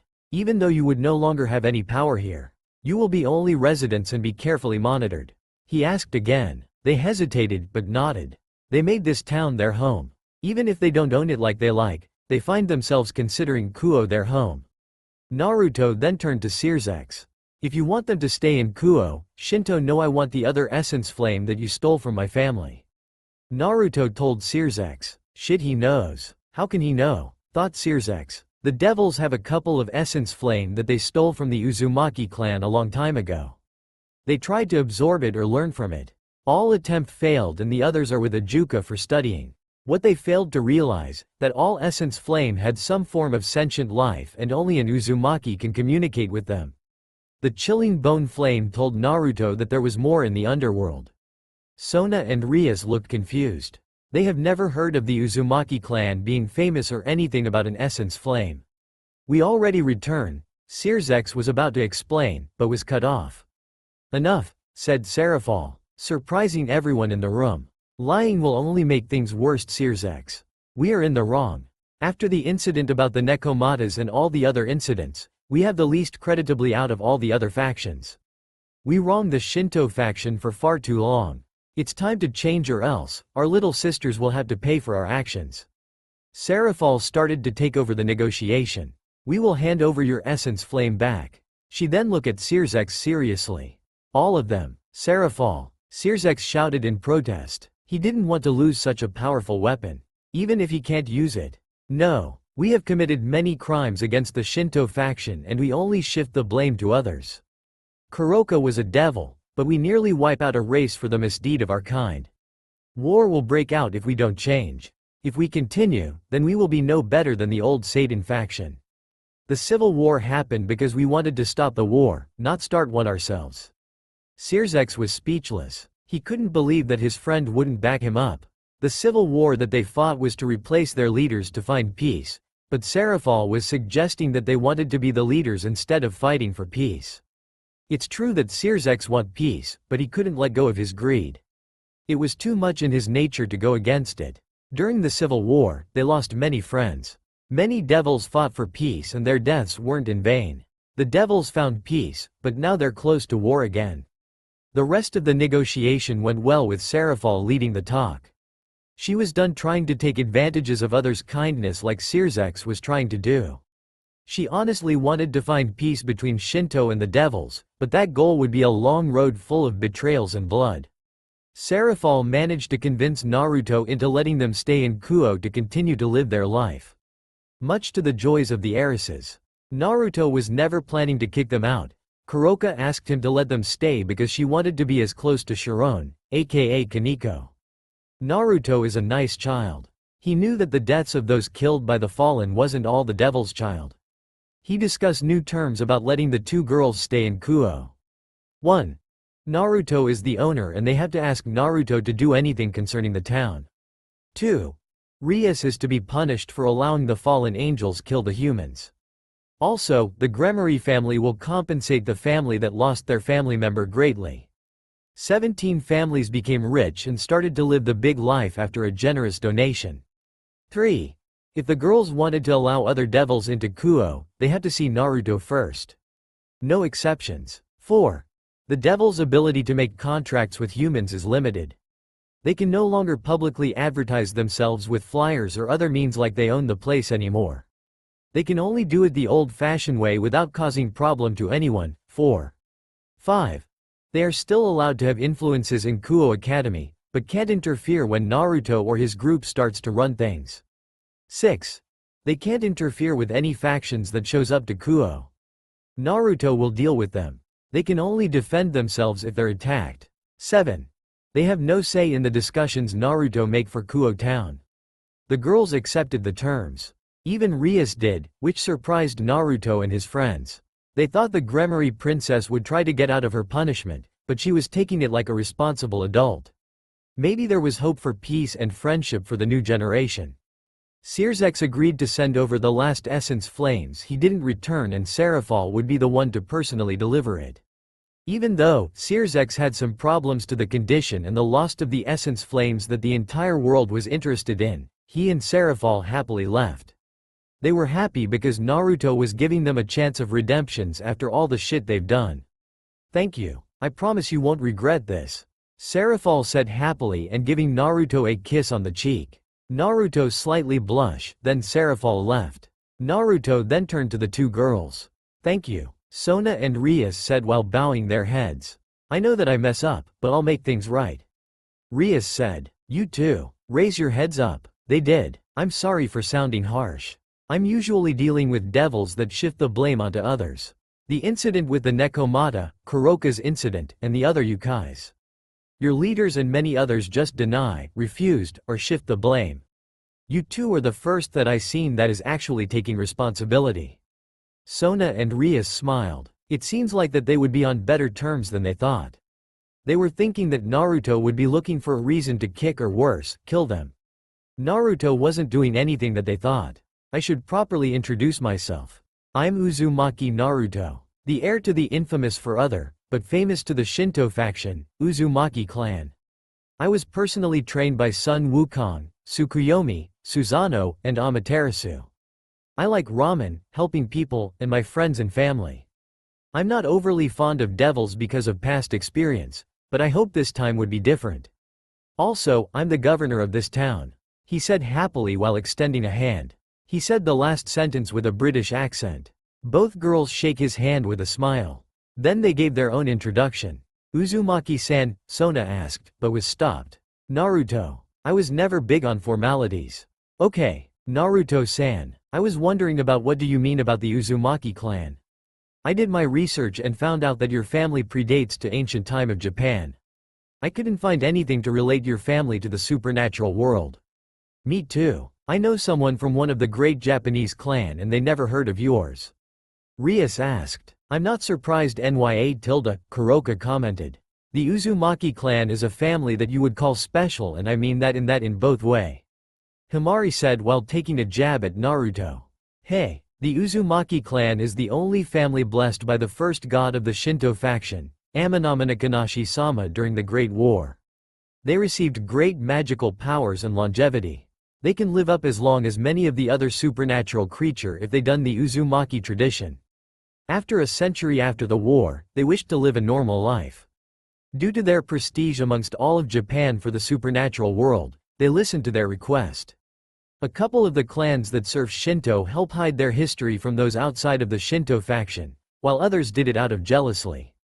The Uzumaki were very powerful and made the others jealous, but once they left Kyoto, they tried to take their place, but ultimately failed.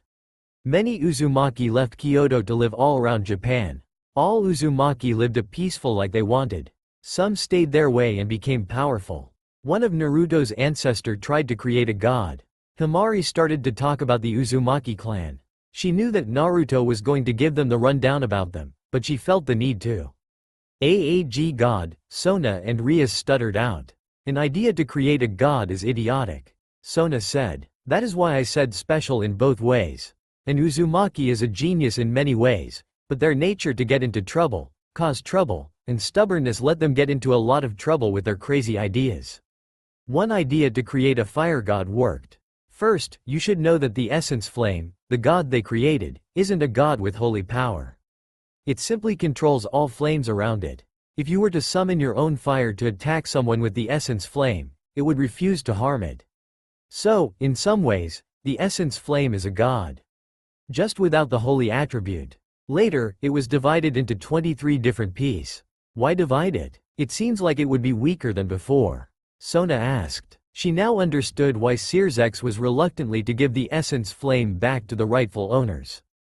It was a very powerful object that most possibly rival a god, and it could be used by anyone. In the wrong hands, it can be a dangerous weapon. Simple, it was too powerful. Naruto took over. The essence flame was too powerful and couldn't be absorbed by anyone. Also, it went against Uzumaki clan law. Clan law? Rias asked. Family. Family comes first. Kuroka answered. She liked the law. She risked her species for her family. She no doubt that the Uzumaki would do the same. Yes. For an Uzumaki, family is everything. We watch out for our own. The essence flame was for one Uzumaki, so he divided it up to share with other Uzumakis. Sound like your family was very powerful. Rias commented. She liked how Uzumaki value family. True, but we never cared about power. That's why we wanted to live a normal life. Back to the essence flame, it was divided, but it didn't lose its ability to control other fires. Well, control isn't the right word, it's more like obey. Here, can one of you make a small fire? Rias summoned a small fire on her hand. Naruto then released the chilling bone flame. The fire in Rias' hand seems to be bowing down to the flame around Naruto. This is one of the essence flame. Rank 11, the bone-chilling flame. It has extreme heats, but at the same time, cold attributes. I could make this room freezing, but burn it down. Rias and Sona could only stare and shiver in the presence of the cold flame. They couldn't believe that the fire that Rias conjured up looked like it was bowing to Naruto's flame. It defied logic. Naruto then dismissed it. All Uzumaki essence flames are unique and are ranked. To use one, you need to absorb it to your kai, but first of all you need to be an Uzumaki. It was created to be a form of weapons to protect us. You can consider it as a bloodline.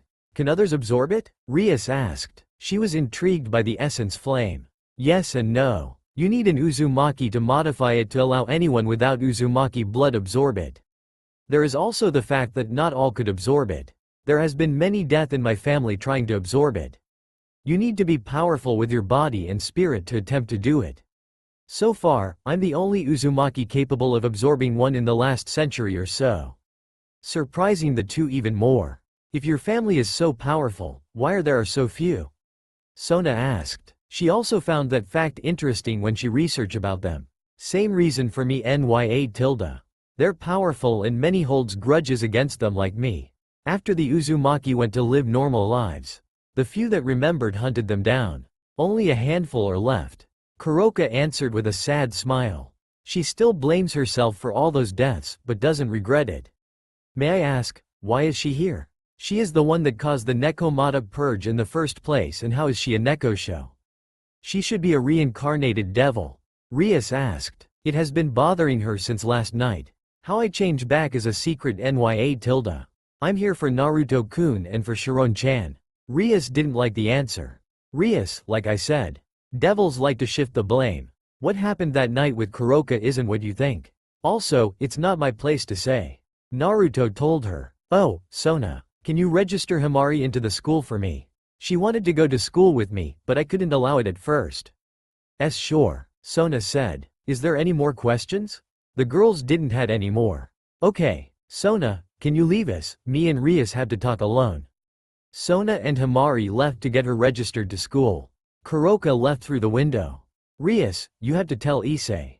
I know, it's just hard to tell him. He's part of my family now and I don't want to ruin that. Rias said with a tear falling out of her eyes. She didn't want to cause pain to anyone, but she was desperate. Tell him the truth. I'm his friend and I will help him throughout. I have faith that he will do what's right. Rias then wiped away her tears. Naruto, there is also another problem. It's Yuto. I know. I did my research on everyone already. Kiba has problem with holy swords, but like I said, devils like to shift the blame. He's blaming swords for the action of a mad man. If I have to, I'll beat that sense into him. Thank you. Rias then went to go grab her peerage. She told them what happened and took them back to the clubroom to talk to Naruto. Naruto, Issei shouted. He was expecting a fight to break out with him and the Maos. You're okay. I thought something would have happened. Give me some credit, Issei. I know how to negotiate. He gave him a bro hug. Now, you have any questions for me? No. No? Yeah. Bucko told us everything already. That's badass to hear that you're from a powerful clan. Yeah, Issei. Rias said. There is something I have to tell you. What is it, Bucko? The day you died, I let it happen, she said while looking down. She couldn't bring herself to look at her pawn. The others were looking away, besides Naruto. What? The fallen angels should have never killed you. It was my job to take them out, but I didn't and I knew that they would kill you. I decided to revive you as my servant instead of saving you. I'm sorry. What? Issei said in disbelief while tightening his hand. He couldn't believe that the kind king he had would let him die like that. I was desperate and I needed your power. The sacred gear of yours is powerful and I didn't want to lose the chance of getting you. Issei was getting angry at her. He didn't know what to think. He was only a tool for her. I know I was wrong about what I did, but I needed power and I was afraid. Issei then turned to his friend for help. During their childhood, Naruto would always help him out of any situation. Listen to her first before making your choice, Issei. I'm not agreeing with her action. That's for you to decide. Naruto said. He then turned back to Rias still looking down. He noticed that there was tears on the ground. She was crying. I'm being forced to marry a man that I don't love. I tried everything to get out of it, but the only way to get out of it would be through a match. I needed strong people to help me. I don't think that you're only here for your power. You're part of my peerage now and I care for you. I'm terribly sorry. Arranged marriage Naruto thought. He could understand Rias to a degree because he too is being married, but it was to someone he loves. Naruto, what do I do? Issei asked. He didn't know what to do anymore. It's your choice, Issei. I can tell that she does care for you like the others. How she got you was wrong, but her feelings are true. She could have kept the truth away from you, but she is telling you now. It shows she wants to make it up to you. Let her action show that she is sorry. You can stay a devil with her or I can change you back into a human, but that's a 50% chance of dying. It surprised them to hear that Naruto could reverse the evil piece. Rias pinned the dots in her head that it was him that changed Kuroka back into a Nekoshou. Issei once again looked at Rias. Her eyes were red and she was still crying. It was obvious that it hurt her to tell the truth that she caused his death. Then Naruto's word rang in his head. She could have kept the truth away from you, but she is telling you now. It shows she wants to make it up to you. Let her action show that she is sorry. He did enjoy the short life of being a pawn with Rias and being a devil would allow him to reach his dream of harem king. But it was emotion that was stopping him now. Rias, I don't know if I can forgive you, but I'm willing to give you another chance. Rias immediately buried his head into her chest. Issei immediately didn't regret his choice. After a few minutes for the king and pawn, Kiba approached Naruto. His eyes was covered in the shadow of his hair. Uzumaki, this is about my Kusanagi, isn't it? I know about your past. I'm going to say this once, you like many other devils love to shift the blame to others. It's easier than handling the truth. Naruto cut him off. It froze Kiba. Sharon. He was looking at Kaneko. I don't know how you feel about me or your older sister living with me, but you need to confront your problems. I won't do anything to you. Kuroka might confront you, but she won't force you into anything. This is a problem for you too, and the only thing I'll do is give her the support she will need. After another moment of silence, Issei was finally freed from Rias's hug. Naruto, is Asia okay? She's fine. I won't do anything bad to her. She will be able to stay here, but what she does next is her choice. I won't interfere on the path she chooses. He was looking at Rias. He knew that she wanted Asia's sacred gear. If Asia wanted to become a devil, then it was her choice and he won't stop her.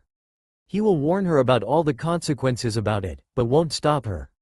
Thank God. OWWW. Issei shouted in pain while holding his head. What the hell is that?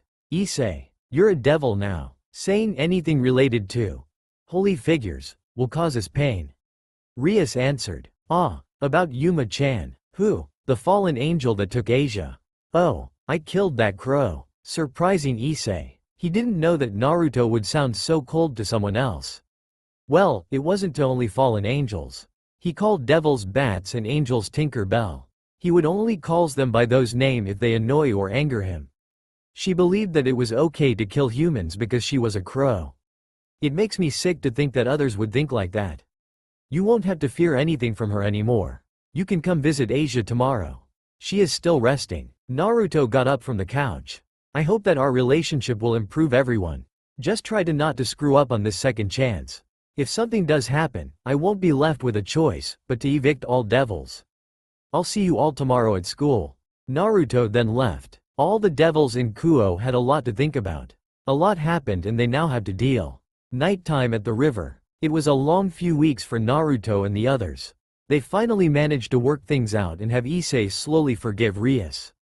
Naruto went with Shigure to handle all the transfer of power in the city to the Shinto faction. Doing so would give the Shinto faction a stronger presence in the city that the devils used to have. Staff inside of Kuo Academy have been replaced with members of the Shinto faction that would listen to Naruto. Police officer chief have been replaced with a Yukai, and several members inside other businesses have been replaced with Yukai or servants of the Uzumaki clan. There was also Asia. She decided to stay with the Uzumaki due to them being so friendly to her. Much to Rias' disappointment, she wanted her to join her peerage, but she rejected the offer. She wasn't excited with the idea of becoming to a devil. Also, how Rias used the fallen angels to kill Issei didn't help, and she didn't want to lose her touch with God, but she still ended up to forgive her. She would always hang out with Issei during school and even join the occult club and would help them when asked.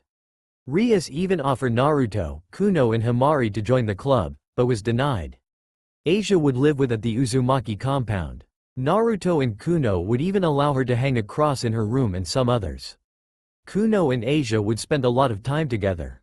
Overall, she enjoyed her stay with Naruto's family. Then there is Yuto Kiba, the guy with a bad history of holy swords. He would avoid Naruto as much as possible because Naruto owns one. Every time that he sees Naruto, his anger starts to build up, so he avoids him to not start any problem for his king. Also Kaneko is another problem. She was having mixed feeling about her sister being in town. She was scared about facing her and happy deep inside about her being here. At the end, she chosen to avoid Naruto as well to not face her problems. Naruto was hoping that these two would face their past, but was disappointed to see them running away from them. The transfer of power have went off without any problem. Cover stories for the old abandoned church have been told to the news station and all the deaths that occurred have been fixed. Their family have been compensated by the Gremory family and Rias have been disciplined by Shigure. She made Rias sit Caesar and place large stone slabs on her thigh, adding more by the hour. It went on for 6 hours straight and Rias didn't enjoy it at all. What she didn't know is that Kuroka took pictures to blackmail her later. Then came Sona unofficial punishment.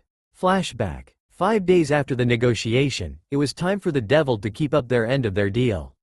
Uzumaki, Saji, another second year of Kuo Academy and another reincarnate devil, came over to bring Naruto over to the student council room. Kaichu wants to speak to you, Saji said from the door. Of course. Wait up, let me pack my things. Naruto then turned to Kuno and Himari. Go ahead and head home, he told them. Issei and Asia already left to head to the club room. Naruto then followed Saji to the student council room, only to find Sona, her peerage working, and Serafal with a metal box. Naruto-kun, Serafal shouted to give Naruto a hug. And tell Oni-sama, stop fooling around, Sona said sternly, only for Serafal to fall then quickly get up to cry in Sona's chest. After a few minutes of apologizing, crying to Sona for being herself, she then turned to Naruto. Like I promise, Naruto-kun. Here is the other essence flames, Serafal said happily as she handed Naruto the box. He then opened it up to see them. Inside were Dragon Phoenix Flame and the Living Spirit Flame. The Dragon Phoenix Flame was comparable to the flames of a dragon and phoenix combine. Even though the fire is very powerful, it's considered rank 20, a very low rank due to not having any special quality instead of high temperature. The Living Spirit Flame is another story. Unlike the other flames, this one is an essence flame for longevity. Anyone that absorbed they also gain the same longevity, lifespan that an Uzumaki has. Even though it has the same ability as the others, it's not as strong as the others. It's rank 5 due to its spiritual power.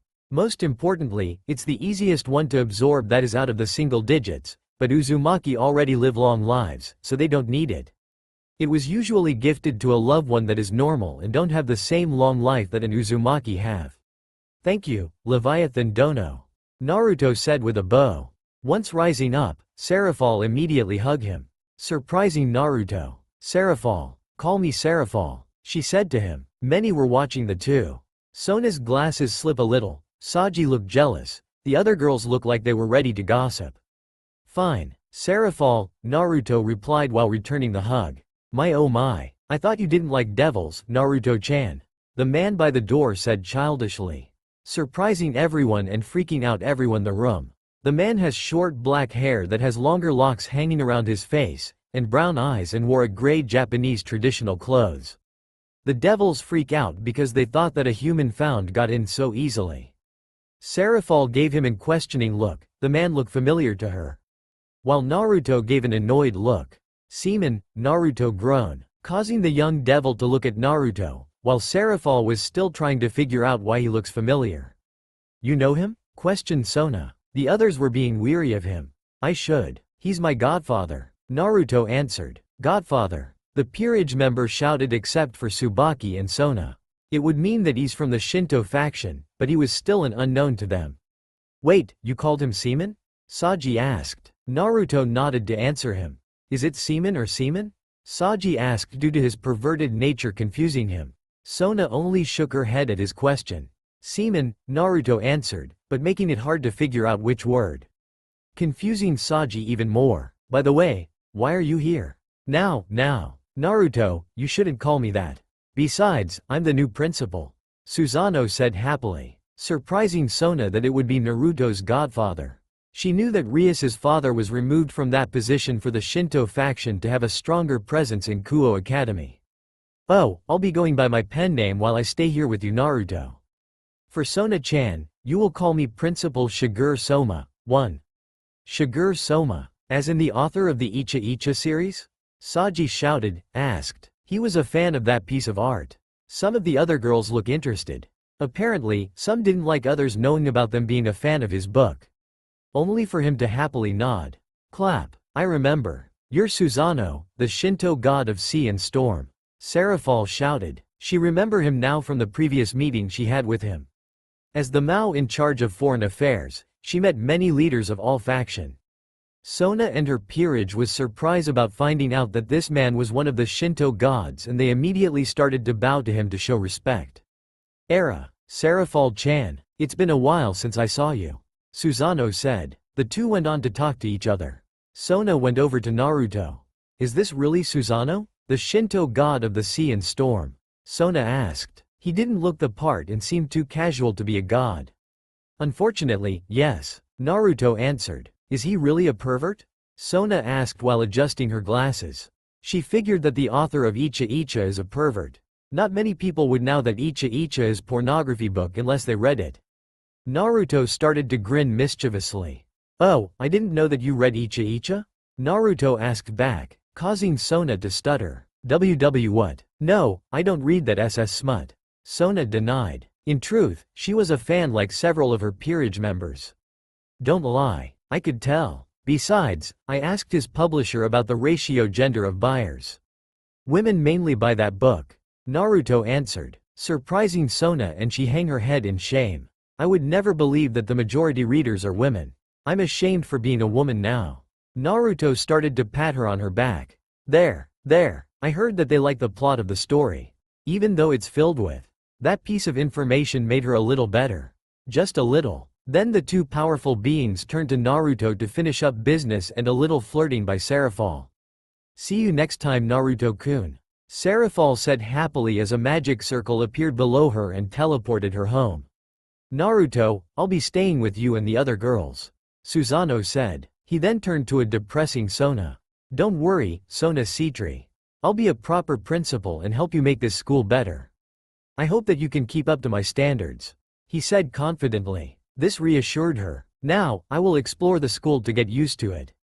He said while walking out of the room, then closing the door. He sounds like he would be a responsible principal. Tsubaki said because she felt that his parting words were true. It was then Naruto raised his hand to stop that train of thought. Wait for it, Naruto said while looking at the door. High school girls, all for me, high school girls. Susanoo started to sing while skipping around in the halls, causing many to sweat drop. So, he is a pervert? Sona asked once again. No, Naruto answered, causing everyone to not believe him. He's a super pervert. From that day onward, Sona and the rest of her student council had to deal with their new principal antics. They couldn't be harsh to him due to him being a god and could easily kill or kick them out of Kuo. Although, it did help that Shigure attacks him at home when he tries to peep on her. Sona would take comfort in that someone else could harm a god without being punished. End of flashback. Naruto, dressed in his casual black outfit, was heading to the river with a fishing gear and a chair. He sat up next to a tall man appearing to be in his 20s with an average build, black hair, golden bangs and black goatee in a Japanese clothing. He then started to fish alongside with the man. So Azazel, how's it going?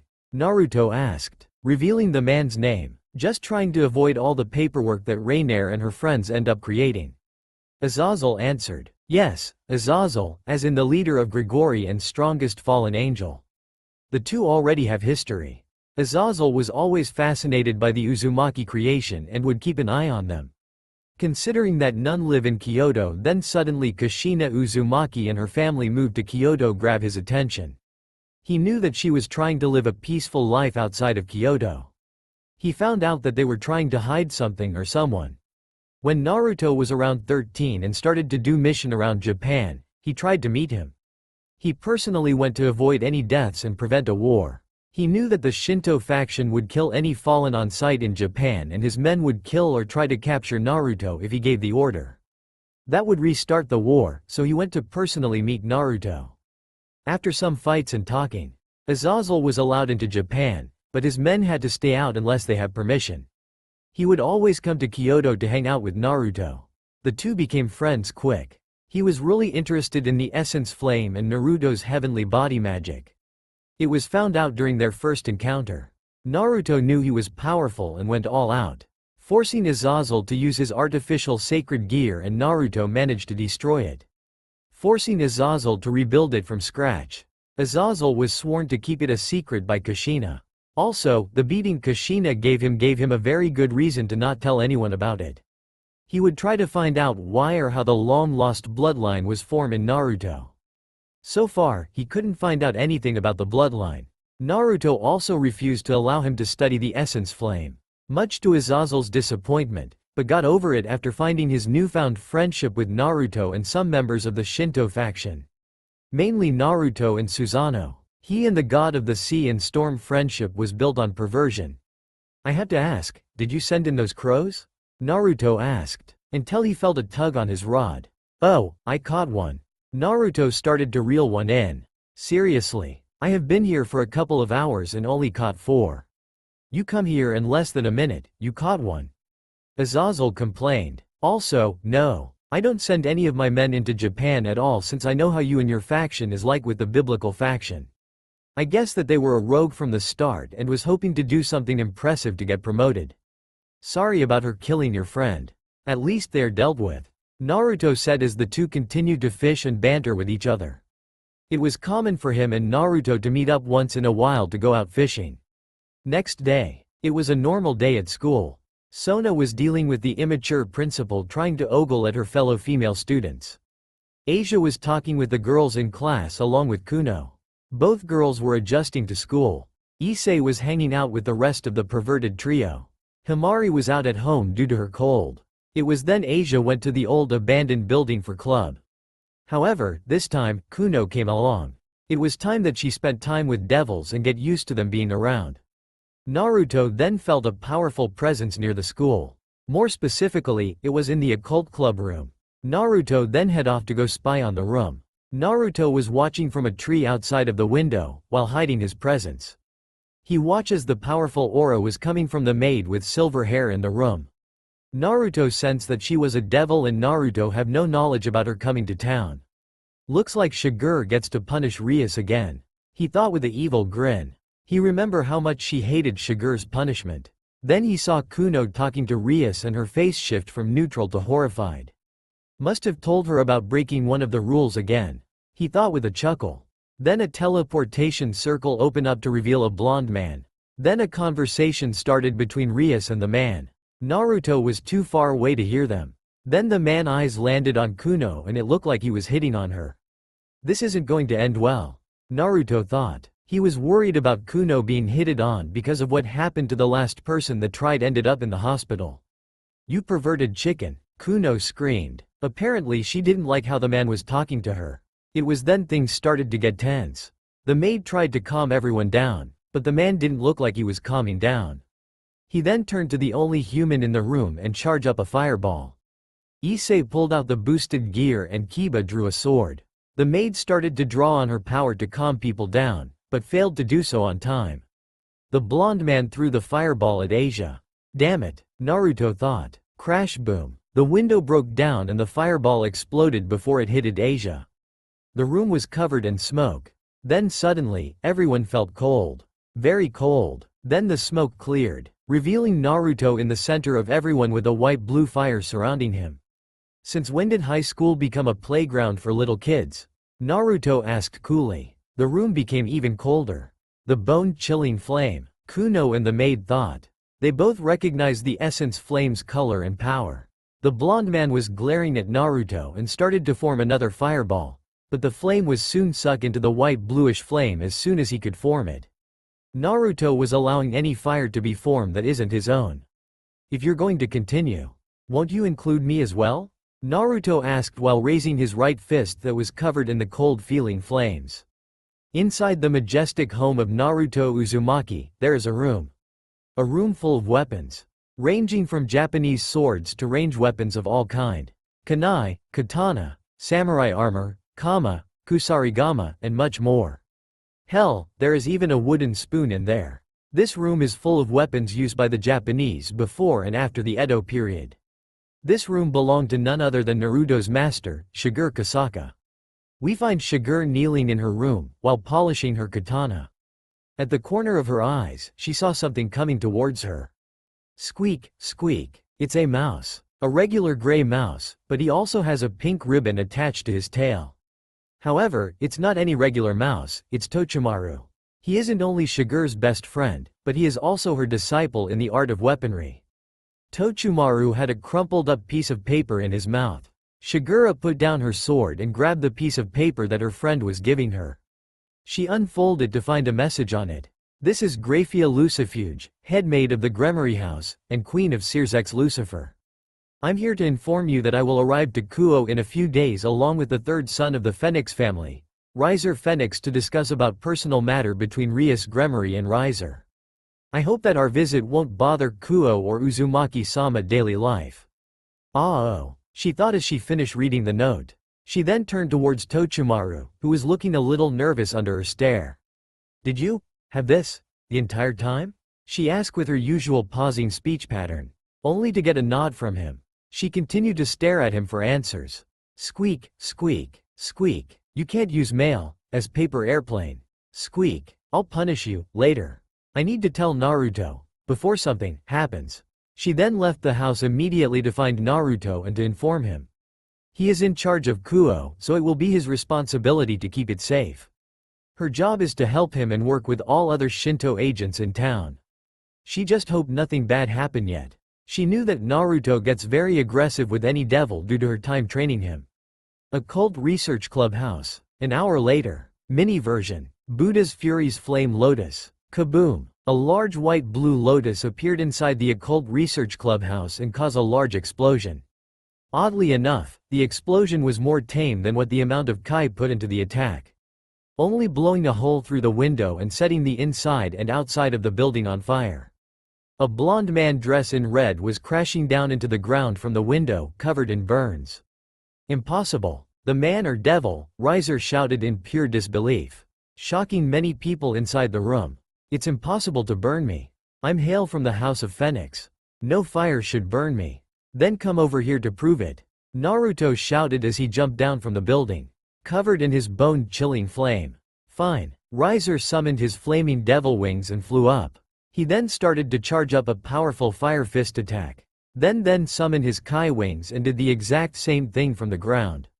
Stop! Graphia shouted at the two blondes. She was ignored by the two.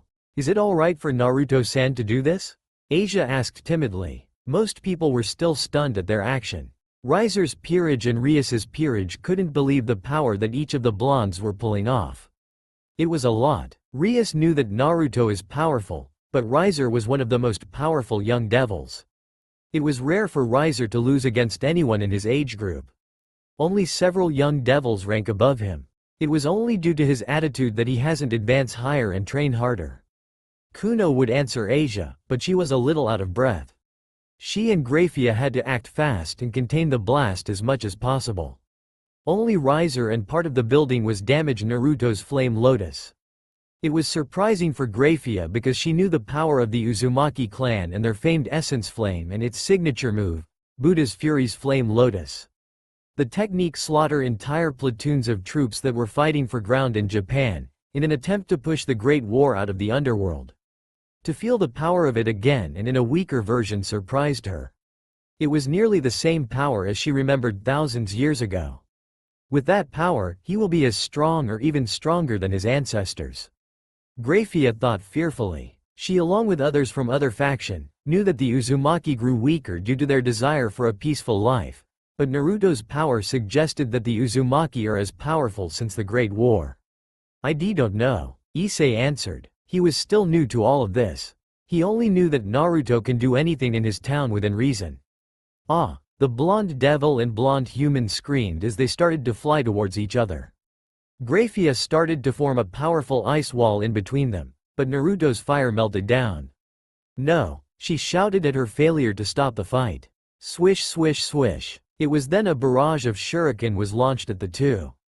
Both blondes were hit and fell asleep. Huh? Everyone said simultaneously. Even Graphia. She tried to stop the fight and explain to Naruto, but failed.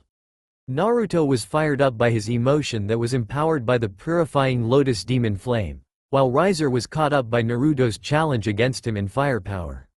It was then that Shigure came out of the bushes and started to walk over to the sleeping blondes. She grabbed one of the shuriken that missed and held it out for them to see. Coated. Magical sleeping powder. Very powerful. She waited for everyone to come outside to check on the two blondes. Asia, Kuno, and Issei checked on Naruto and started to pull out the shuriken that were embedded in him. Riser's peerage was doing the same to Riser. Graphia looked relief at the outcome, but still worried about the situation. It just spelled trouble for the devils. My fault. The letter you sent. My friend gave it to me 1 hour ago. What happens today will be forgiven, even if Naruto doesn't like it. Gremory, she said to get Rias's attention. You'll explain to Naruto, later. Come over, to our home. We need to fix the trouble he caused. You can bring your friends. She then started to drag Naruto by the leg and went home. Grafia had to finish talking to Rias about her engagement before taking Riser home. She was relieved that no consequences would come out of the incident. She talked to Shigur about the incident and she told her about how Tochimaru stole the letter she sent. Shigur didn't like to use technology, so she had the devils and others to send letters to visit Kuo. It was then that Kuno intervened and gave Grafia her and Naruto's phone number, so she can send text messages to prevent another incident like this. Tochimaru was too much of a troublemaker. Uzumaki's residence. Later tonight, a few hours after meeting Riser, Naruto woke up. He was pissed off. Not for Riser attack on Asia. Not for him hitting on Kuno. He was pissed off for not finishing his fight. Riser is one of several strong opponent that uses fire that isn't a deity. His desire to see which fire is stronger than the other was overwhelming that his flames consumed him during the fight. After an hour of pouting for Shigur's interruption, Naruto started to get over it. He had to make it up for destroying Ria's clubhouse. Ding dong. Welcome Gremory-senpai, Asia said loudly as she answered the door. There she only spotted Issei and Akeno with her. A little sad that the rest of the club didn't come along. Good even, Asia. Rias greeted. May we come in? Oh, of course. She let the three in. Anyo, where is Kiba-san and Kaneko-san? She asked as she looked out the door to see if they were out there. Ah, Issei said nervously as he scratched the back of his head. They had contracts to finish up. He came up with an excuse for them. In reality, they still couldn't confront Naruto or anyone else from the Uzumaki family. They still couldn't confront there with their inner demons. Asia looked a little sad. That's too bad. Naruto-san is personally cooking dinner tonight as an apology for causing trouble for Gremory-senpai. That's very kind of him. Rias said with a warm smile. She's happy to hear that he is trying to make up for the little explosion he caused today. Era, what is he cooking us? Akeno asked with her usual smile. He's cooking sukiyaki. It's really good. He first cooked it when he welcomed me into his home. She answered with great enthusiasm. Traditional Japanese food. I look forward to it. Rias said with her usual calm tone, but in the inside, she was excited to try it. She is of course, a Japan otaku. Sure, she tried it at traditional restaurants, but eating a real home-cooked meal from someone raised in a Japanese traditional family suggested it will be better. It's been a while since I had sukiyaki. Akeno commented. Really? Issei surprisingly said. Last time I was here, Kuno-chan was cooking. I thought she would be cooking all the meals. Kuno-san and I usually do the cooking for everyone in the house, but Naruto-san cooked for special occasion. It was then that Himari entered the hallway that they were talking in. Welcome Gremory-san, Himejima-san, pervert-san. She said politely. Issei faltered a bit hearing Himari calling him a pervert. It was true, but this is the first time they really get to meet each other. Akeno just giggled at Issei. Don't be like that, she told Issei, getting his hope up. I saw you ogling Kuno, myself, and Kuroka earlier. It's only natural for me to address you by what you are. All with a smile. Issei faltered even more where he was in the corner, hugging his knees and drawing circles on the floor with his finger with a dark, gloomy cloud above him. Here, let me show you around the house. You're guests and I guess this won't be the last time you come over. Himari said as she started to show Rias and Akeno around the compound. Kya. Rias gave a little squeal. Everyone just stared at her. Akeno was giggling a little uncontrollably. She knew the reason for the squeal. I'm sorry. I'm just a little excited to get a tour around the house. She said as she quickly composed herself. Era, don't lie Bushu. She is a bit of a Japanese otaku.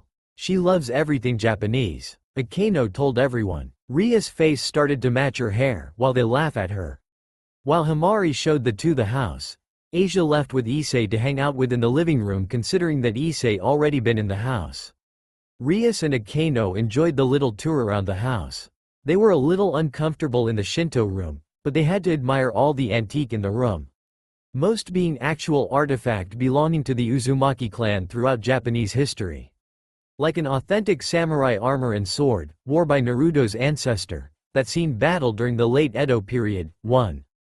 For Rias, it was like touring one of the Japanese museum when she arrived to Japan, but better. She especially loved the room that Himari wanted to show them, the room of shame, aka the otaku room. She now had something in common to talk to Kuno and Naruto about. Whistle, everyone, dinner is ready. Naruto shouted throughout the house with a whistle.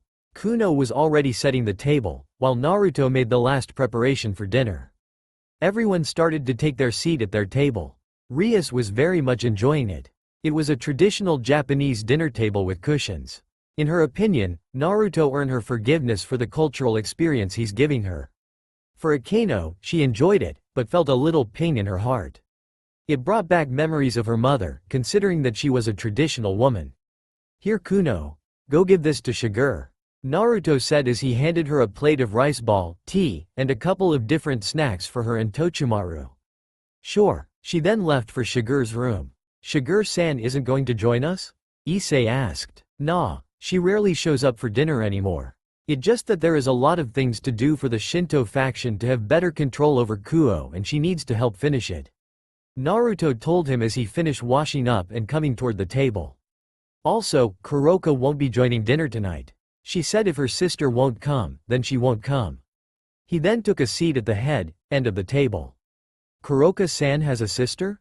Issei asked. Rias and Akeno tensed at that question. It's not my place to say, but yes. If you want to find out more, you should ask her yourself. Naruto said with a nervous chuckle. Rias, I'm sorry for causing trouble earlier today. The little fight with that blonde guy could have been avoided if I was thinking first. He said with a bow.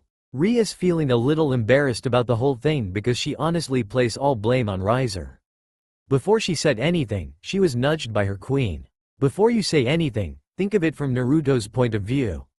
He attacked a visitor to his town, although he did attack someone innocent, and caused damage to the clubhouse. He may have not known about Riser coming, but that's only due to a communication error and as someone in charge, he needs to take responsibility for everything that happens under his watch. Akeno whispered to her. What Akeno told her king wasn't her entire opinion because Kuno talked to her already and told her how Naruto's feel about the incident. Which she can understand how Naruto feel, even if it wasn't his fault. Rias nodded to her best friend's advice. Thank you Naruto, but there should be some blame on my part. Riser was my guest that I brought in and I should have been the one to keep things under control. She responded. She wanted to say it's her fault for the entire thing, but, with Akeno's help, Naruto did cause some trouble that he's trying to fix. No, it doesn't. The fault that you're trying to place on yourself lies with that guy. As a guest, especially in a different faction territory, he should have acted on his best behavior. He acted as if he owned the place and expected for everything to go his way. You have nothing to apologize for. Naruto told her, trying to help her conscience. She wasn't expecting that. It was rare for people to come to her rescue like how Naruto was trying. Thank you, she said with a genuine smile. It was then that Kuno came back and saw the exchange of looks. She then decided to take a seat next to Naruto, feeling a little territorial. Naruto nodded. Now everyone, I hope that you enjoy the meal. Itadakimasu. Everyone shouted as they dig into the home-cooked meal. Wow, this is amazing. You're a great cook man. The three guests complimented Naruto. As they enjoy the meal, they started to talk to each other. Mainly Rias talking to both Naruto and Kuno about life in Kyoto and anime. It was a little embarrassing at first, but they got over it. Issei would mainly talk with Asia and Naruto about his life in Kyoto. Akeno and Himari were the one that usually commented or get involved with a conversation with anyone at the table. As they finish eating, Kuno was cleaning the table, while everyone else headed to the living room to relax. She eventually finished and joined them. Naruto, Issei shouted, getting everyone's attention. I need your help, he said in Dagiza, too. What do you need help with? Naruto asked with some amount of concern in his voice. This was his best friend that's practically a brother to him. I want you to train me, he said, still in Dagiza. I need to protect Bushu from Riser. Naruto looked confused at the name. Riser is that blonde devil that attacked Asia-chan today. The guy you fought, Rias told him. Ah, that guy. He then turned towards to the Dagiza Issei. He placed his hand on his shoulder, so he would get his attention. Issei was now looking at a smiling Naruto that suggested he would get help. There is no way in hell that you can beat him, Naruto told him without holding anything back. Issei fell down with a great big depression. Kuno burst out into laughter. Akeno and Himari was giggling a little uncontrollably. Asia was patting Issei while he was crying in a fetal position. Rias was trying to control herself. She was disappointed that Issei won't be able to help her with Riser, but how Naruto handled it was hilarious. Issei then rose up with anime tears in his eyes. Why? Naruto then returned to his seat on the couch. He's too strong. Even with one of the 13 Longinus, you won't win. Issei looked confused, while the devil's jaw drop. Sure, Rias knew that Issei's had the potential to be powerful with all 8 pawns in him, but she didn't expect a Longinus. What, your sacred gear? It's a Longinus. What's a Longinus? He asked as he knew absolutely nothing about a Longinus. Sure, he heard the world from the church when Irina would drag both him and Naruto when they were kids, but he didn't know. Akeno and Rias were still shocked about the news. Himari answered, a Longinus is a top-tier sacred gear. There's only 13 Longinus in the world, all which has the potential to kill gods. Issei started to look up in awe. He didn't know that he had the power to kill a god. It was then that her usual kind smile turned wicked for a second. Unfortunately, there has been only one Longinus that actually killed a god. All the other haven't killed a god once. Only the true Longinus, rank 1 out of all sacred gears, killed a god. The other 12 only hold the potential to kill gods. Bringing Issei's spirit down. She loved messing with him. How do you know it's a Longinus? Rias demanded as she shook Naruto. She thought it was a mutated double critical. Issei is my childhood friend. You think that my parents didn't check out who I hang out with? She then stopped shaking him. Naruto then turned towards Issei. Hell, Irina is part of the supernatural world. You were the only one that was normal, but then again, you had a sacred gear. Who's Irina? Issei asked, as he couldn't remember the name. Naruto was shocked by the question. Irina, the girl that we hang out with. He told him, a little harshly. We hang out with a girl. He was surprised hearing that piece of information. It was then that Naruto pulled out his wallet and pulled out a picture of 3 kids. The 2 kids obviously being Naruto and Issei. He then pointed to the child that putted her arm around both Naruto and Issei's neck. It was a child with chestnut hair and violet eyes. Holy shit, that Irina. I thought Irina was a guy. Naruto just gave a chuckle. Relieved that at least he remembered their third friend. She was always a little tomboyish, but I can tell you that she is definitely a girl. I still remember the time that all 3 of us took a bath together. Issei then gave a thinking pose. I thought Irina was fast when she took a bath. He remember her getting into the tub quickly and being the first to run out while the 2 of them started to climb out of the tub. As interesting this story is, can we get back to Issei-kun's Longinus? Akeno asked. Yeah. Which one is it? Rias asked. She really wanted to know, so she can plan for the rating game against Riser. Even if Naruto says Issei won't win, there is always the slim chance. It a mid-tier Longinus. The Red Dragon Emperor's boasted gear. Here Issei, summon it. You probably didn't reach a high enough level to show its true form. Naruto told him. Issei then summoned his red gauntlet. He put his hand over the gauntlet.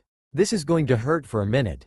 Wait, what? Ah! Issei shouted in pain as Naruto grabbed onto the gauntlet and started to set it on fire. Issei-san! Asia cried out. Explosion! It was then it transformed into its true form. Behold, the boasted gear in all its glory. Naruto then returned to his seat.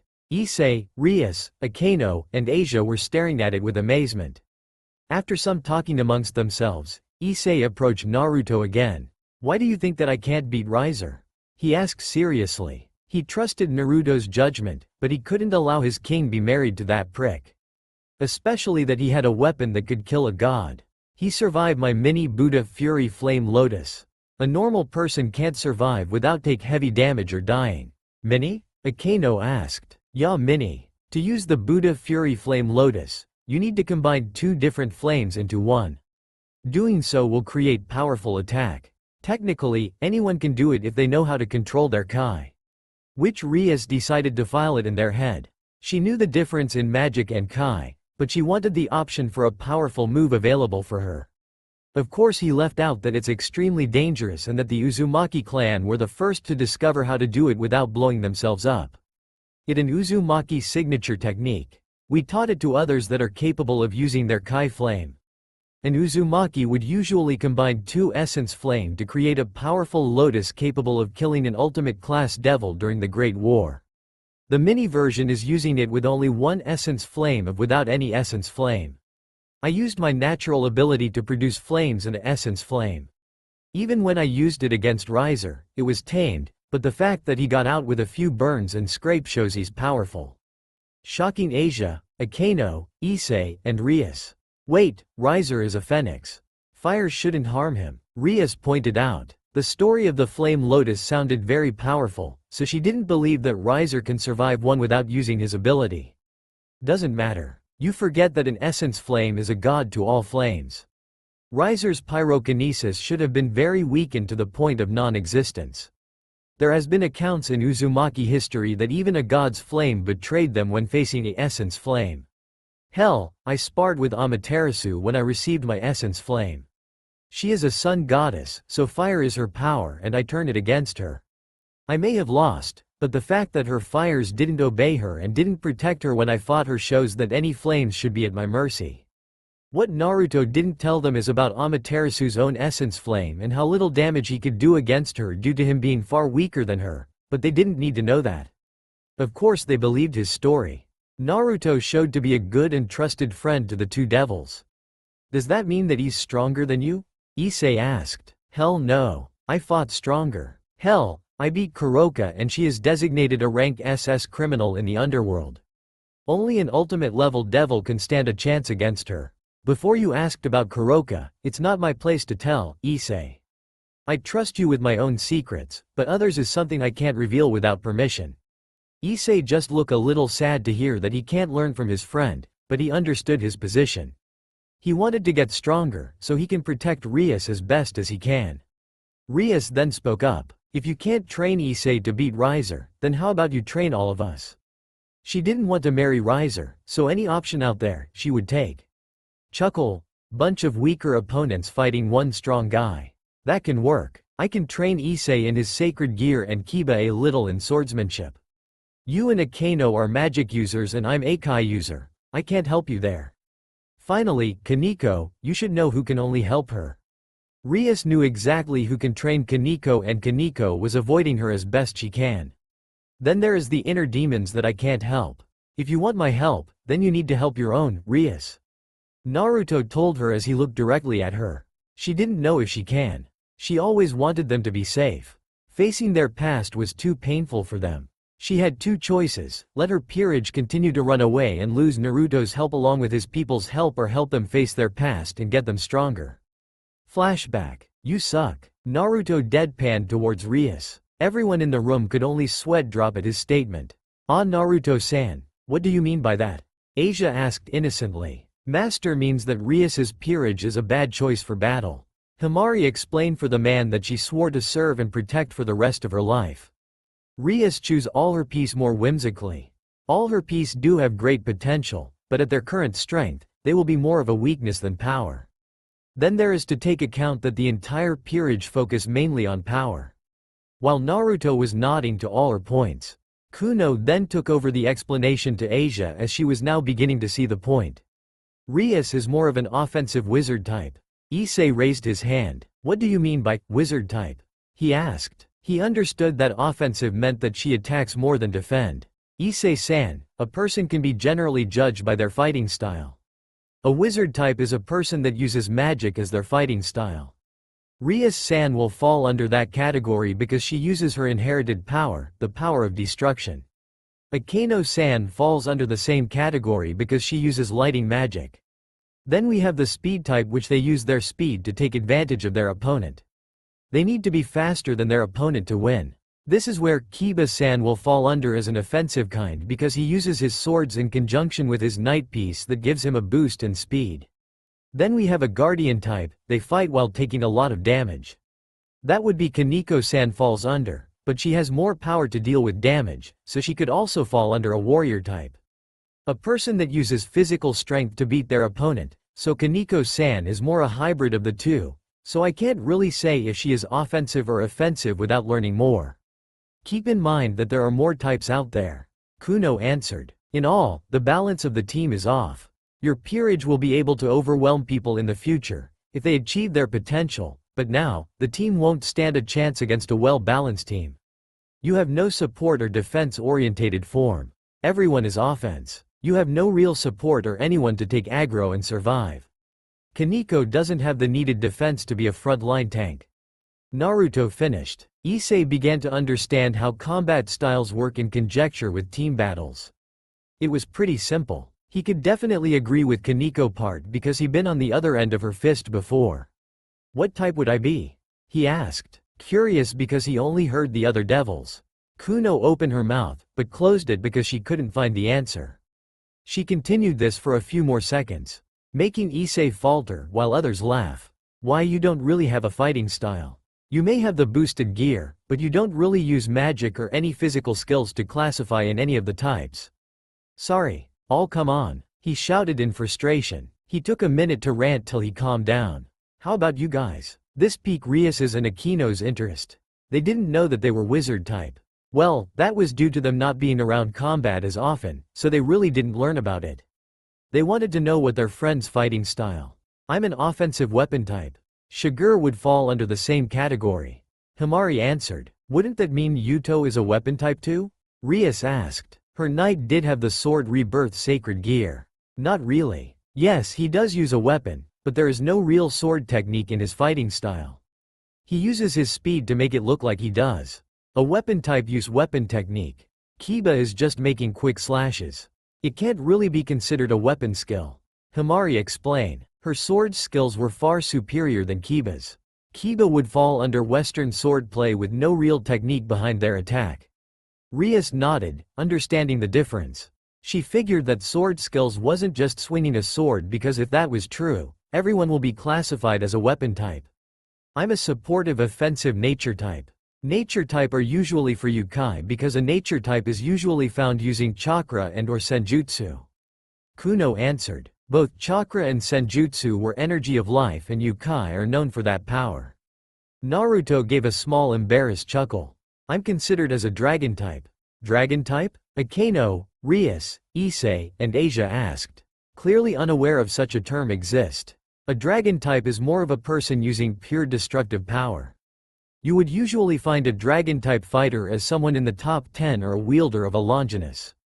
Naruto explained as vague as possible. He didn't want to explain the true reason why he's considered a dragon type. I still don't understand how you would be classified as a dragon type. Rias pressed for information. Well, the dragon type doesn't classify to any of the other type. It more classify itself as almost everything. I have great control with the holy sword, Kusanagi. I wield an essence flame. I'm a unique senjutsu master, and a powerful kai user. Naruto added on. There is also my heavenly body magic. That is what truly makes me a dragon type. A fighter that uses a certain power that is only found amongst the most powerful beings, dragons and gods. Naruto thought to himself. They didn't need to know that. Rias then understood. Your power is the most diverse and all very powerful. All very destructive. So a dragon type is just complete overwhelming power. She thought out loud. Should I assume that there are no such thing as offensive, supportive, or defensive for a dragon type? She asked. Only for Naruto to nod. A dragon type is pure power. There is nothing that need to be said. Why is it called dragon type? Asia asked. She understood why the fighting style had their own name, but this one didn't make sense to her. Asia, dragons are concentrated power given form. Dragons are power. By saying a person is a dragon type, that would mean that the person uses great power. Akeno explained as she knew about the power of dragons. Pretty much. Naruto stated. The only person that comes to mind that is a dragon type that isn't a god or dragon, is your brother, Rias. Rias wasn't surprised by that tidbit. She knew that the power of destruction was extremely powerful. It would make sense to classify Searsex. Even if I train your entire peerage with only a week worth of training, it won't be enough. Your team is too unbalanced and they're not ready to face powerful foes. After a moment of silence. How about me? All eyes went towards the source of the voice. It was Asia that asked the question. What do you mean, Asia-chan? Issei asked. I mean, how about I help Rias-senpai? Asia answered, surprising everyone. Asia, you do know that would mean you becoming a devil? Naruto asked her seriously. Giving up your humanity isn't something that can be made easily, in his opinion. If you become a devil, that would mean you won't be able to pray to God or any other deity for the rest of your life or touch any holy objects. I know, but I still want to help Ria's senpai. She was nothing but kind to me and I don't feel right letting this happen. Asia replied. She is a healer type, but even adding her, the difference of strength won't be much. Himari thought out loud. Rias was still shocked that Asia, the devoted Christian, would become a devil to help her. Would you be mad at me if I became a devil? Asia asked the members of the Shinto faction with tears in her eyes. She didn't want to lose her friends for helping her other friends. Kuno rushed over to hug her. Never. You will always be my friend. No matter what, Kuno declared. Naruto gave a small smile. This was the potential of humanity that he always saw where everyone else overlooked. It's not the potential of power, the potential to do great evil, or the potential for something good. Humanity's potential is to do what they believe in and not allowing anyone stop them. Gods, devils, dragons, or angels. All will fall if they get in our way. He thought. He could see that Asia was going to become a devil no matter what. She was worried about her friendship with them. No, Asia. I won't stop being your friend. That's great. Rias jumped in joy. She was always planning to recruit her. Just in the more morally corrupt way. This was the best way to recruit people into devilhood. Even Naruto won't stop anyone, as long they knew exactly what they were getting themselves into. After dinner, Asia became Rias's bishop. Sadly, she had to move out. Her devil body couldn't handle living in such a holy place for an extended period. Her body was still adjusting to being a devil and she never built any resistance to any holy artifact. It would take a long time for her to be able to tolerate being in the presence of any holy object for an extended time. She would never be able to touch or read any form of holy object without feeling pain for the rest of life. Something that she agreed to help her friend. End of flashback. I hoped that Kiba and Kaneko would show up. Rias said sadly. She knew that Kiba was struggling with not attacking Naruto on sight due to his ownership of the holy sword, Kusanagi. Then there is Kaneko that became terribly afraid of Naruto because of Kuroka's presence. She became quite reclusive during school time, hoping to avoid Naruto and his group at all cost because of her fear of her sister. At least you didn't force them. I can respect that. Naruto tried to console her. Well, Issei, let's start with you. Summon your sacred gear. Naruto told Issei. Yosh, he shouted as he summoned the boosted gear. Good. Issei, the problem is that you don't know how to fight. Depressing him. I would usually start off by beating the shit out of you to get a vibe from you, but I can't bring myself to do that, so. So what? Issei asked. He didn't like to hear that he would get beat up, but understood. He never fought anyone. Well, never got into a real fight. He needed to know how to fight, so he would suck it up. Before he answered, a gust of wind blew into the dojo and Shigure stood next to Naruto with her katana drawn with blood already on it. Issei fell down as he gripped his stomach. He realized he was slashed by Shigure. That's impossible. Rias muttered. She noticed that Shigure's sword is a simple steel katana. A devil's body is far too durable for such a human weapons to hurt them. Shigure understood her disbelief. She figured she lived a very sheltered life and didn't understood anything that didn't involve the devil race. A sword is only the extension of my body, she told her in her usual stoic voice. This is why she is considered a weapon type. A true weapon type fighter won't need a special weapon.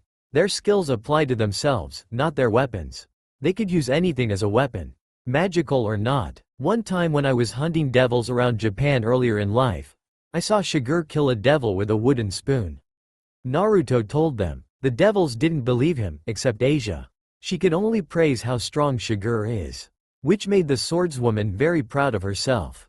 Try to not die, Shigure told Issei as she slowly approached him with her katana, ready to draw more blood. Ehhhhhhhhh. Issei screamed as he started to run away from the crazy lady. Should we help Issei-san? Asia asked Kuno. No. Issei needs to know how to fight. The best and quickest way to be dropped into the battlefield. This would be the safest way. She answered. Everyone watches Issei tried to run. Eventually, Issei gave up and tried to fight back. Failing of course. How long would this take? Akeno asked out loud. I think we should leave them be. Shigure will only allow him to leave if he face her properly. Naruto told her as he began to walk out of the dojo. Come along. The others followed. Himari took a few pictures of Issei running away and crying from Shiger. She had a problem with her master's childhood friends. That's all for now. If you enjoy this video, then please like, share and do comments.